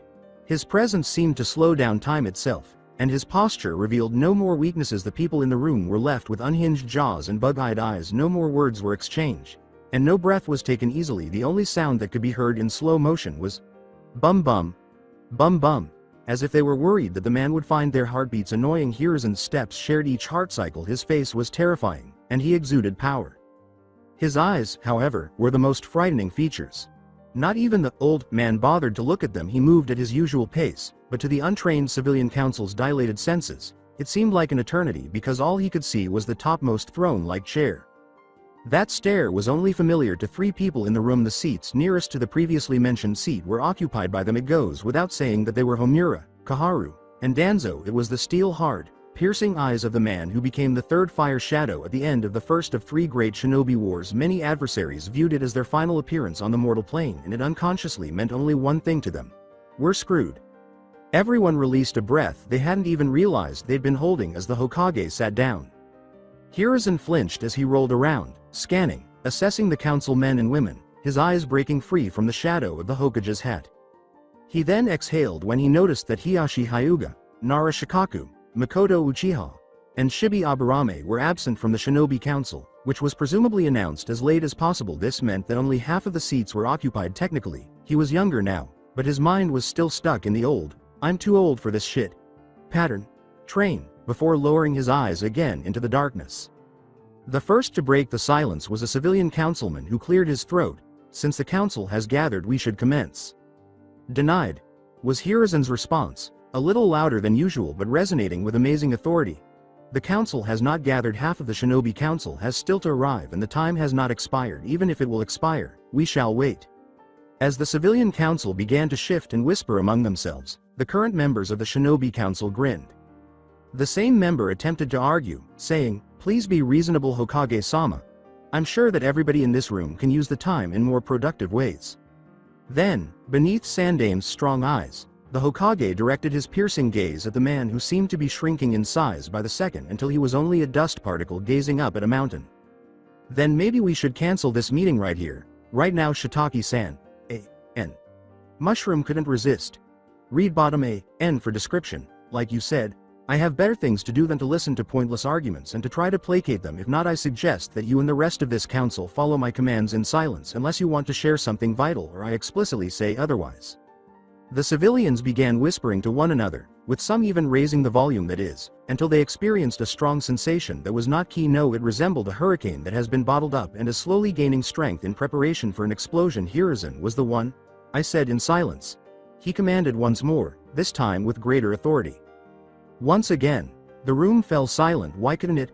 Fearful of the powerful cage's tone, not even a pin falling to the ground would dare make a sound. The other members of the Shinobi Council arrived before the allotted time was up, some of them panting a little to indicate that they were rushing. After allowing them to settle in, the elderly man cleared his throat. Very well, now we can proceed with the meeting. Shiitake coughed lightly, as the man had done. Understood. We shall begin with some concerning issues regarding Genin Squad 7's mission to Nami no Kuni. We have called Uzumaki Naruto to the proceedings, but it appears that he has defied us. I sue. A pulse of ki from Hiruzen, who had a genuinely irritated expression on his face, choked the man before he could even finish speaking. First of all, Shiitake-san, you speak of defiance when clearly you are no better than your own description. En Nani? The man with the mushroom asked, clearly daring the man to fight back. Hiruzen ordered, you will stand up when addressing me with any form of request or issue using the proper title and suffix. Shitake's body automatically responded to the authority behind the cage's words and shot to a vertical position, so his dare was not met. My apologies, Hokage-sama. Shiitake bowed deeply, the village chief nodding. The civilian council members gulped as the same ruler stared daggers in their eyes and explained. Uzumaki Naruto is waiting patiently outside the meeting room to be summoned inside as is proper etiquette, something a lot of you seem to have forgotten or simply ignored. Anbu, call in Naruto. After bowing, the guard agent carried out the directive. In less than 10 seconds, he was back with Naruto, who was wearing his newest outfit, which consisted of a long, dark orange coat with 3 tails and a snake-like design on the right side, a black leather jacket with reinforcement and a palm leaf design, and a very dark blue silk shirt with a pleated silk satin stock of the same hue. He wore dark brown riding boots with straps on the highest points and shin guards over his legs, along with loose, dark blue, reinforced leather pants with silk satin underneath for comfort. The material used for the toe area was light and incredibly durable with unique chakra channeling materials. The soles were made of the finest ninja material, although it was concealed from view. Every article of clothing already had Naruto's standard seal set, temperature regulation, repair, color change and clean, shielding. 90% of it was inspired by Virgil's multicolored attire from Devil May Cry. Naruto's entrance conveyed power and respect in addition to defiance. He stood where he was supposed to, not even looking at the sneering civilians, but he bowed to the Hokage and nodded a greeting to the shinobi counselors, who reciprocated the gesture. He didn't even flinch at the sight of the council. Shiitake returned to the podium. Uzumaki Naruto, we of the council have called you here to ask you some questions regarding your recent mission to the Land of Waves.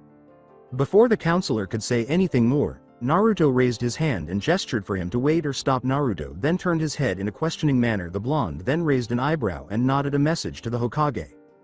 Before the council begins questioning one of my shinobi, I should tell you that during this and future procedures under my rule will be conducted following each and every law of Konoha with no exceptions or second chances. If you are unsure of the consequences of your actions, then I recommend that you do not follow through with them. Are there any questions? Hiruzen then took over the conversation, highlighting each underlined word with a cage-level blast of ki. Every member quickly shook his head from side to side. Good, proceed. As I was saying, we of the council would like to question you about some interesting and a few disturbing parts in your mission report. Understood, Uzumaki? Shiitake said with a sneer. The boy immediately turned to face the other members of the council, but Naruto gave him such a fierce look that he nearly soiled his pants. When Naruto confessed, the shinobi council, including the Hokage and the elder council, smiled, while the rest merely sneered. Greetings, honored council. I must ask the shinobi council, minus the high council members, to prolong the meeting after we have finished whatever business you have with me. Before I answer the question or those that follow, I must inform you that a good part of the answers are composed of classified information, and thus I would be obliged to refuse to give them unless ordered to do so by my direct superiors. We are yo. The boy grinned and said, no, Counselor Haruno, you are not my superior in this room. There are only 3 bodies that can order me. They are Hokage-sama, the Junin commander Shikaku Nara-san, and the entire shinobi council. The latter only through a vote of majority as stipulated in article number 564, NE. Quite frankly, by the same rules, only they are allowed to question me as well. Please keep that in mind. The woman growled, which could make the Kyuubi envious. Hiruzen explained, and the avaricious pigs grinned. However, he still retains the right to refuse an answer should he deem it classified unless ordered to by me and the rest of the people mentioned earlier. The Hokage laughed inwardly, as did the other clan heads, before continuing. Naruto is correct, counselor, but I trust all my shinobi with their judgment concerning the need to know protocol about their missions, so I am allowing you the right to question him. The smirks came crashing down. Shiitake swore, that is, reasonable Hokage-sama.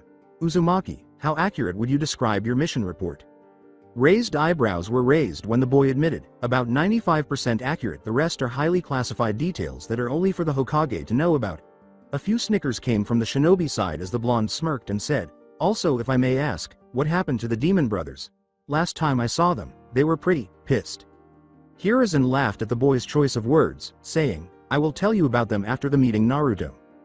Naruto emphasized the last line, drawing louder laughter from the shinobi side. Hi, I would like to know their fate since my teammates and fellow shinobi were the ones who changed it, although it's their fault for hiding in such an obvious fashion. Geez. They would have had a better chance of hiding in a puddle of piss. Shiitake asked the council, and they all nodded. Could we leave the urination puns and get back to our meeting objective? The members of the council began whispering to each other, and he asked the brat, well then, we would like to ask you about Haku Yuki-san. Is it true that he possesses the Hiden Kekkei Genkei? Danzo's mouth was practically watering. He is the only known surviving member of the Yuki clan that was almost wiped out in Kiri during the bloodline purge. Naruto sighed as he explained, then looked into the eyes of the civilian members and Danzo, observing their greed and lust for power. Normally, counselor, I would have full right to refuse to answer such a question since I was not in command of the mission. It should have been addressed to either Kakashi Hatake or Kurenai Yuhi. However, yes, it is true. He sighed. I know that. Look, counselors, and forget it. Haku is a political refugee even though he has shinobi training, and as such he is neither a prisoner nor does he have any allegiance to Konoha, therefore he falls outside your power-hungry jurisdiction. The civilians' glares would leave Naruto cold, cut, and buried 12 feet under if appearances could kill.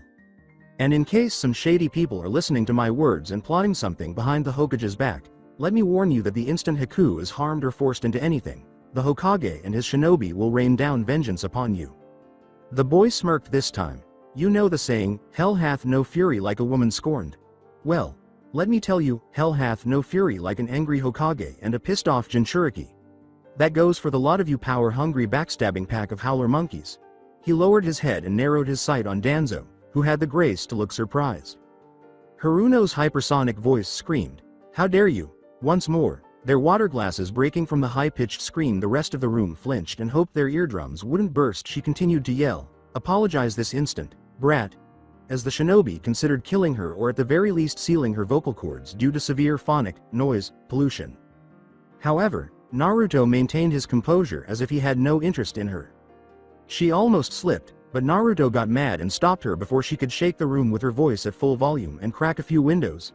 Didn't you hear me, da? She said to ease the pain in their skulls. The room's weakest members were pounding their heads against the table. Yeah, I heard you. Ya, freaking Banshee Queen. Me and everybody in Hai no Kuni. In fact, I wouldn't be surprised if you scared Suna half to death. Sheesh. Pipe down, will ya? Freaking Siren also. Watch it. You nearly slipped concerning a certain law punishable by death. Naruto laughed and began to boil. She cried out once more, how dare why? But was stopped this time by the combined ki of all the shinobi present as well as, surprisingly, a few civilians. She passed out immediately, foaming at the mouth, which was not surprising. The other council members let out a sigh of relief. Now your words were clearly disrespectful towards us, but we will let it slide considering that Councillor Haruno's actions were very disturbing, was the first resume that Councillor Okumura said to the blonde, causing the shinobi side to snicker. Resuming our discussion and moving on, another problem. We want to question you about concerns a certain sword you used during the gruesome execution of Gado's army. We request details about its functions and powers. As if daring him to cross the line, Naruto gave him a look that said, request denied because of previously stated reasons. You can't and will not deny us, brat. Shiitake snarled, but when he sensed the weight of the Hokage's attention, he sank back into his seat. A massive figure resembling an executioner was honing its axe on a revolving whetstone above the village chief. Above it was a message that said, I warned you. The blonde growled back, I can and will deny you, you overgrown mushroom. How dare you? You will show proper respect to me, brat. Shiitake slammed his hands on the table and got up to challenge the demon brat, but a key pulse sent his head and body jerking back, as if he had been punched hard. I will show you respect when you have earned it, paper pusher. You have no right to order me around. I already warned you at the beginning, but you refused to listen, clearly showing how arrogant you and your pack of whining pansies have grown. I bet you haven't even punched someone in your life yet. Here you are thinking that you are above those who bleed and die so that you can live that worthless life of yours in safety and wealth. Remember this, because this is your final warning. I am a shinobi of Konoha. A military agent under the rule of the Hokage. The only thing you can order around is your bank account and civilian clerks. Understand? Warning, flaring his chakra until it was apparent and then letting go. Someone else beat Homura and Kaharu to the starting line, just as they were about to lose it because they were boiling inside. The first person to speak on behalf of the Shinobi Council was Shibi Aburame, who was observing the scene with mild amusement. Your words contain much logic, Uzumaki-san. But I must say I have many curious thoughts concerning the weapon. Would you be so kind as to share, so long as it is nothing concerning to the village's safety, of course. Please, Aburame-san. Call me Naruto since I have a good connection with your son. Friendship in normal language, the boy said, and Naruto turned to the man and grinned. The man nodded and grinned faintly. He let it float in midair before turning to the civilians and saying, and of course I would be willing to share with anyone who, he saw their sneer as if they had stepped on something nasty, knows how to ask politely. Then, in the open, the blonde made a grabbing motion, and as soon as he was clenched into a fist, Mayan appeared and vanished into the boy's grasp. With the exception of the Hokage and Hiyashi, everyone in the room gazed at the exquisite blade. As the boy explained to the Shinobi Council, he saw Danzo, frown a little. Mayan-chan's abilities are mostly linked to emotions and are represented by color. The more powerful they are, the more powerful the result and the more intense the color.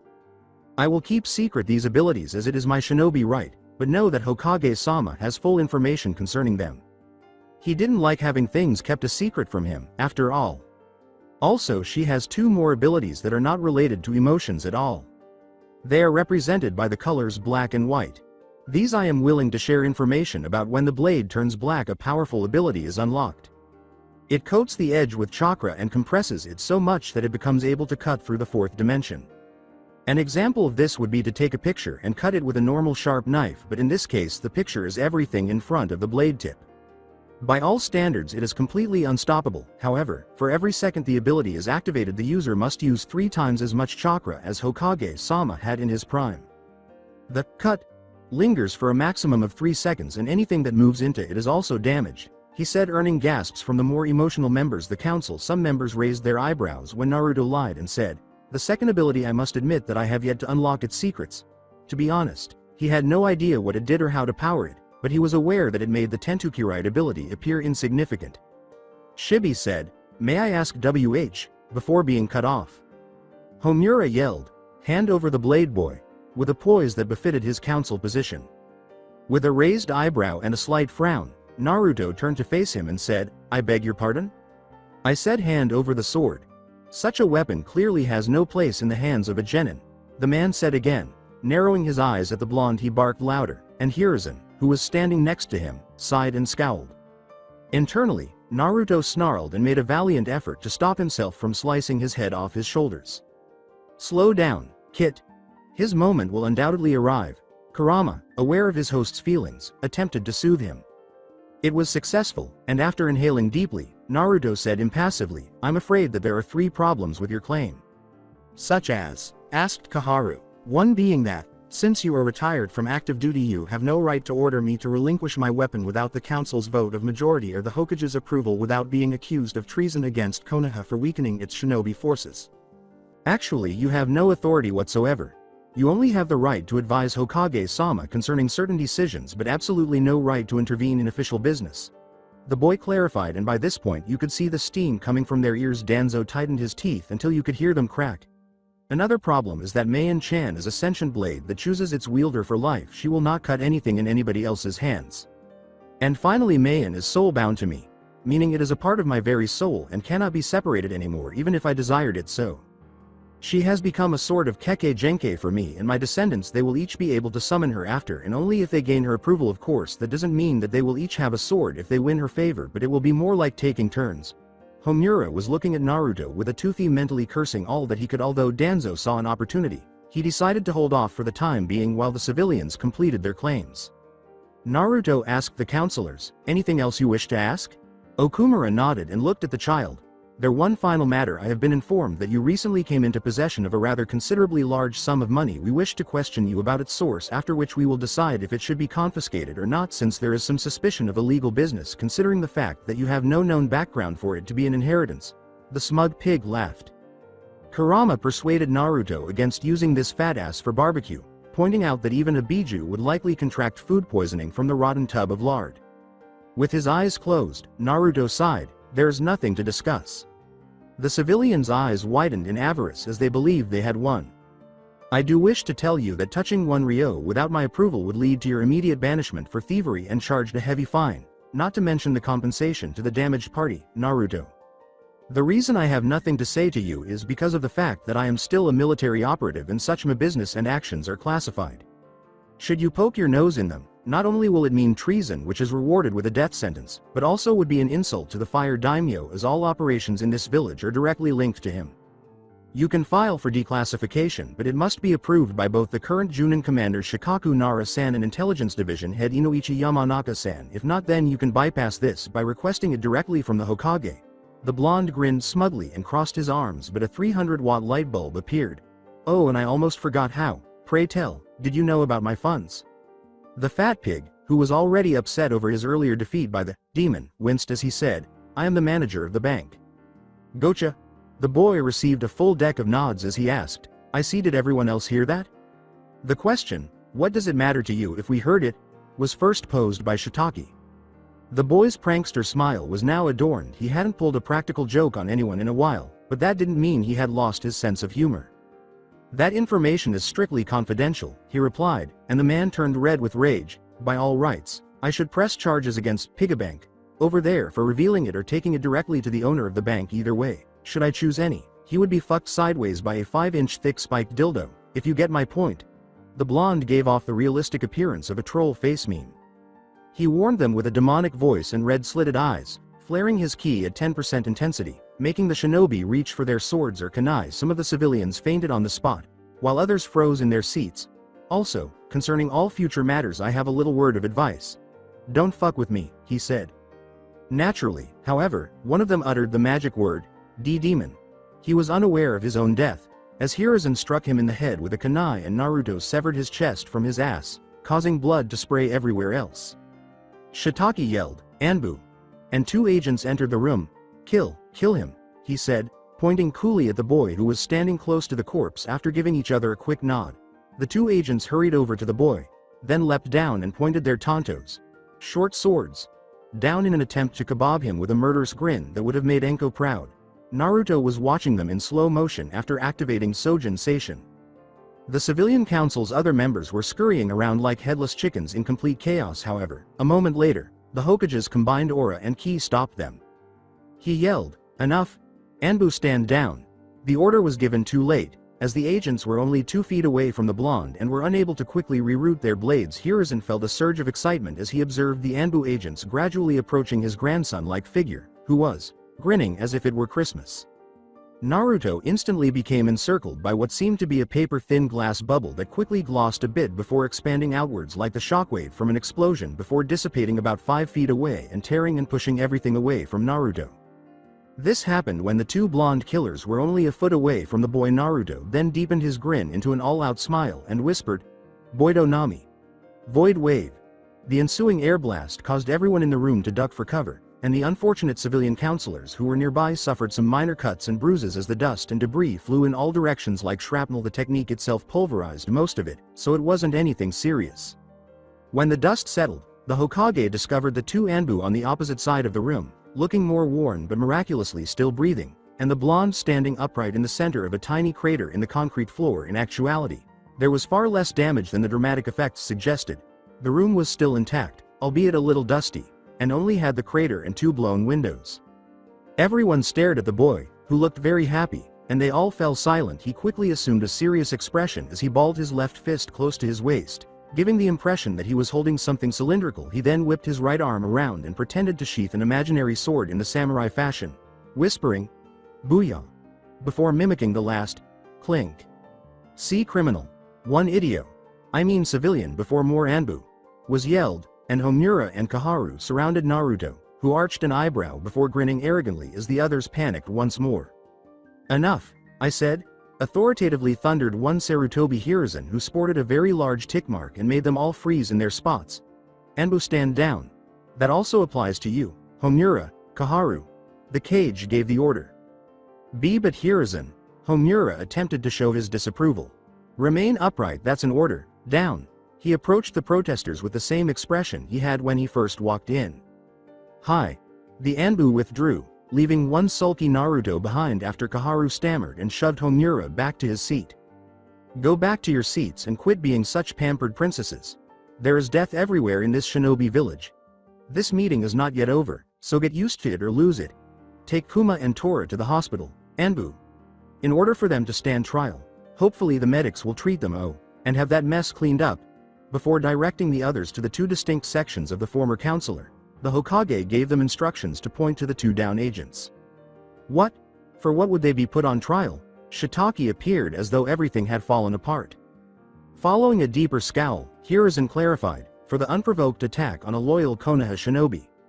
Shiitake now appeared ill. Hokage-sama, you're not serious. Todoroki was killed by this. It ought to be X. Remain quiet. I have made it very clear at the beginning of the meeting that we shall follow all laws, no exceptions.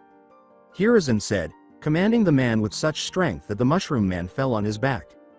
In his last moments, Todoroki-san broke the law, which I haven't revoked as of yet. A law pertaining to an S-class secret that carries a death sentence. And if you had any other physical training besides pushing papers on my desk, you would have seen the kunai I threw, which struck at the same moment that Naruto sliced him. The elderly man growled as he said his final words. The civilians quickly realized that it was a bloody body and fought valiantly to keep their lunch where it belonged, some of them losing the battle. And you will stop referring to Naruto like that or you will be joining Todoroki-san, the old man said, pointing to the severed torso in the room's corner that displayed the kunai perfectly embedded in the middle of the man's forehead. But those Anbu were still gravely hurt by him. Pigabank attempted to object as well, but was defeated by the cage's audacious look. They are solely responsible for their actions, not the council, particularly the civilian council, but the Anbu, who work directly under me, are my shinobi. They will be tried for the aforementioned charges because I never gave them that order, with great emphasis on each underlined word, Hiruzen declared. Do you doubt my judgment, counselor? Go ahead. I dare you, was the way the elderly man looked. The man shifted his head so quickly that it appeared to be a blur, then sat down as another Anbu team took Todoroki's body away and cleaned the blood with a sweeten. The Hokage was extremely grateful to Naruto for his earlier gift, or else he would have been feeling extremely exhausted now by this point. He felt like a father dealing with a lot of spoiled children. Spoiled, selfish, greedy, rotten children. And he couldn't believe how many words he had to emphasize today to get through their thick skulls. Before they could take a few deep breaths to relax, Naruto stepped forward and bowed directly to Hiruzen as they attempted to resume a somewhat normal meeting. Hokage-sama, I must apologize since the earlier disturbance was partially my fault as well. Naruto said my actions have caused some strain on the procedures because I was hurried. I wouldn't have obstructed Todoroki-san's execution if I had waited in accordance with the laws and regulations of Konohagakure no Sato. I will offer sufficient compensation for that as well as the harm my jutsu has caused. Hiruzen nodded and grinned. Now, honored council, is there anything else you would like to talk about? Naruto turned to face the other members of the council. The majority of them shook their heads in a non-committal manner, but Danzo took this as an opportunity to speak, saying, yes, there is one more matter to address. You mentioned that the sword turned into a Kekkei Genkei, Uzumaki-san, correct? Though perplexed by his intentions, Naruto responded in the affirmative. So I guess you're trying to build your clan, am I correct? Danzo grinned. Many people whispered and glared at this, but none of them chose to voice their opinions because of the show they had to participate in earlier. First of all, could you tell me your name, counselor? Naruto smirked as he closed his eyes since more people might use the same title and cause misunderstandings. I'm not one for titles. Shimura Danzo, you can call me Shimura-san or Danzo-san. The root leader remained composed in an attempt to build a trustworthy relationship with the blonde. I am grateful to Shimura-san. Though he was secretly wondering about the mummy man's intentions, Naruto calmly responded, as for your question, I regretfully have to dismiss them as I am not looking to establish my clan. Mikoto, one of the three people who didn't put up their guard during the previous event, the others being Hiruzen and Hiyashi, was silently observing the procedures, thinking, what in fuck's name you up to Danzo? Danzo continued with a serious expression. It is unfortunate indeed, but such a great power must not be lost in battle, so I am proposing to that Uzumaki Naruto be sent to the reserves and compelled to produce offspring to vote. As the debate started, the room was once again in a mild state of chaos, with no one noticing the somewhat murderous faces of Hiyashi, and the Hokage Naruto's expression deepened, but he barely maintained his composure. Naruto tried to step in, but they ignored him. Excuse me, honored council. He shouted, but nothing. A tick mark appeared on his brow as he let loose some chakra pressure, think like spirit pressure, Ryotsu if you will, from Bleach, backed up by a little key. It felt like a small earthquake inside each counselor, and they quickly stopped talking and turned their attention to him. Thank you. He turned to face them, then said, now, before you reach any decision, I must remind you again of my earlier advice. Also, let me remind the women on the council that approving this motion would mean that I would have to entertain relations with multiple women, turning them into, for lack of better terms, degraded breeding stocks, or cum dumps. He said, allowing it to sink in, and it did, as the said women started to reconsider their choices.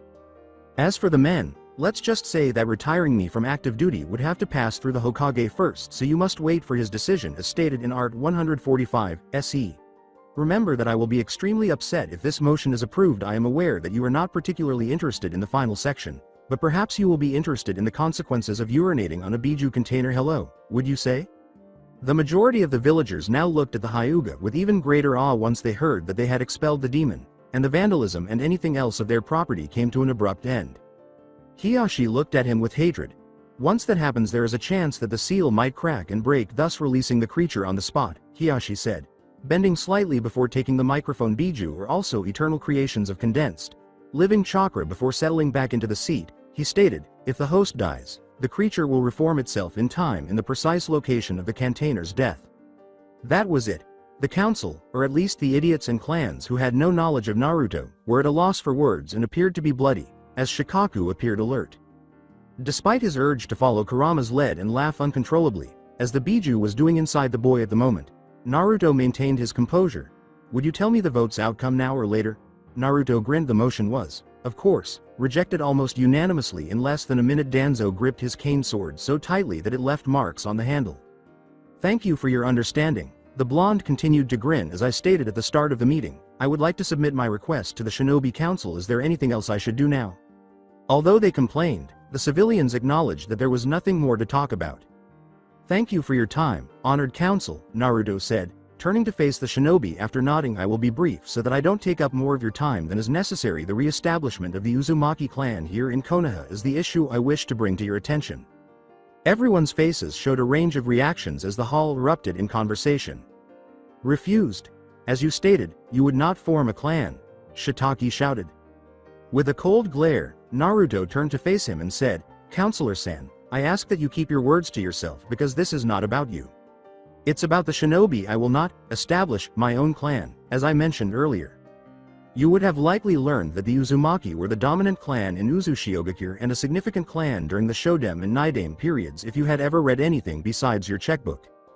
They were even distantly related to the Senju and the Uchiha, and even though the Uchiha are hardly mentioned anywhere, anyone who visits the library knows that Hashirama Senju-sama's wife was actually Uzumaki Mido-sama. As a gesture of goodwill between the two villages, the red swirl on the back of the majority of Konoha-issued uniforms is actually a simplified version of the Uzushio village symbol. In fact, if you consider it, that would at least make the two Hokage relatives.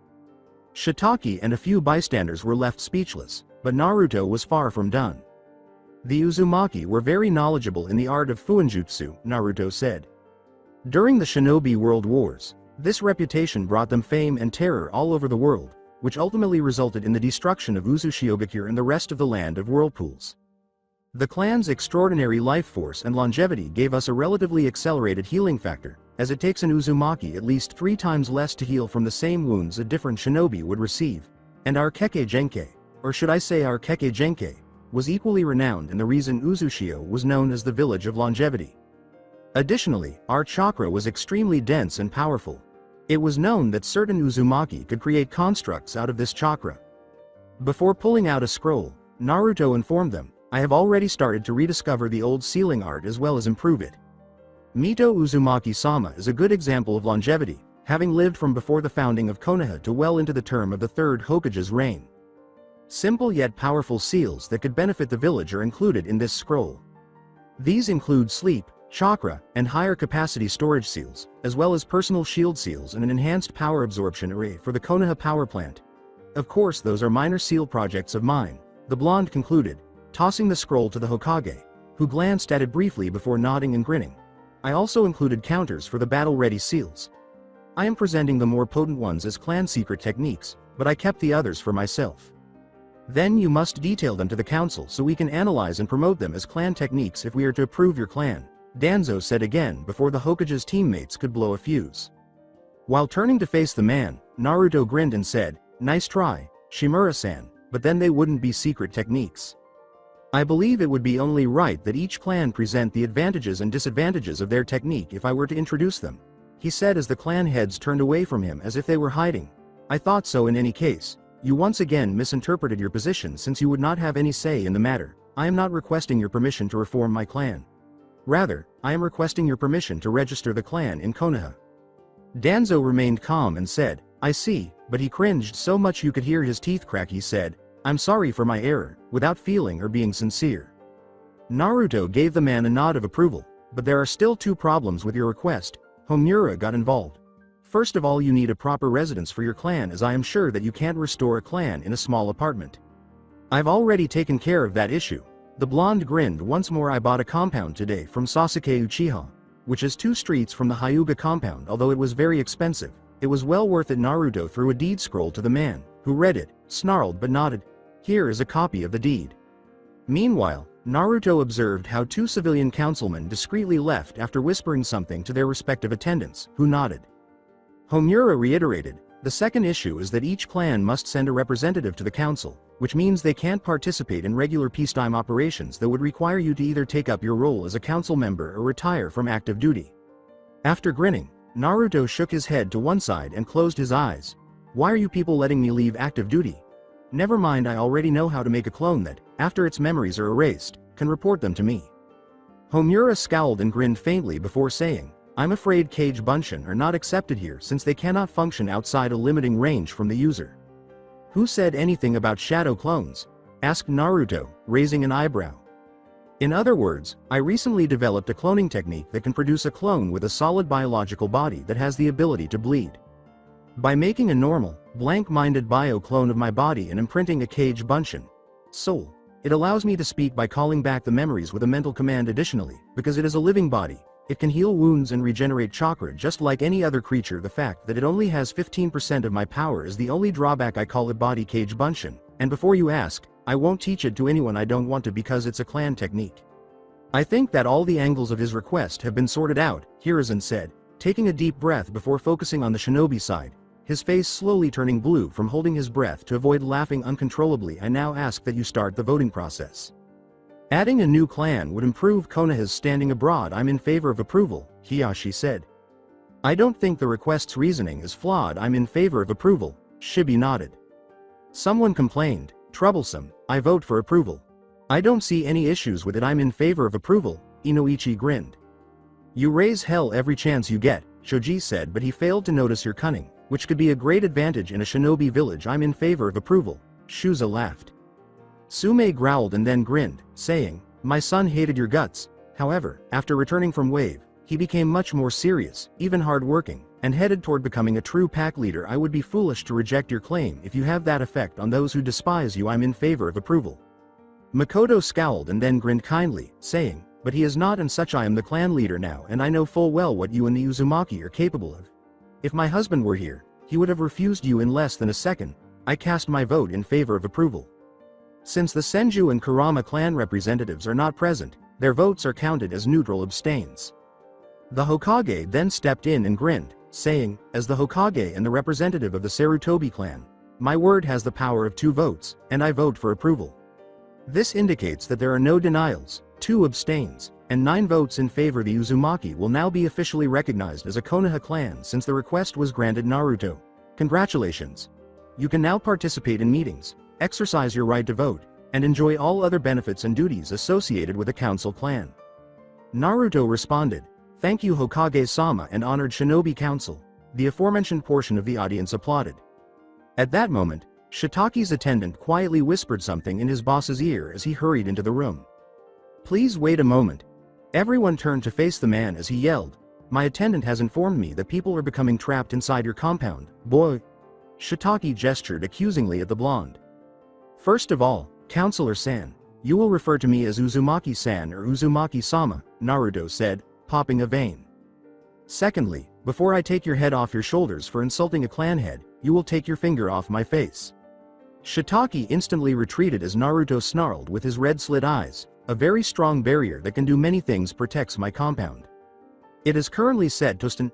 This implies that the barrier will enclose them in an energetic shell that is far more potent than any jutsu that the majority of people are capable of using once they enter my property. They are fortunate that I didn't put it in repel mode, because if I had, they would have been smears on the mountains of you. That's why I want to know how your attendant found out about them and what the people who were trapped inside my house were doing. The compound contains many clan secrets and such, so it is well within my rights to protect it, since it means protecting Konoha from letting its enemies get those secrets, the man said uneasily, but Naruto would not have any of it. You will therefore be charged with treason for assisting potential enemy spies if you refuse to respond to those questions.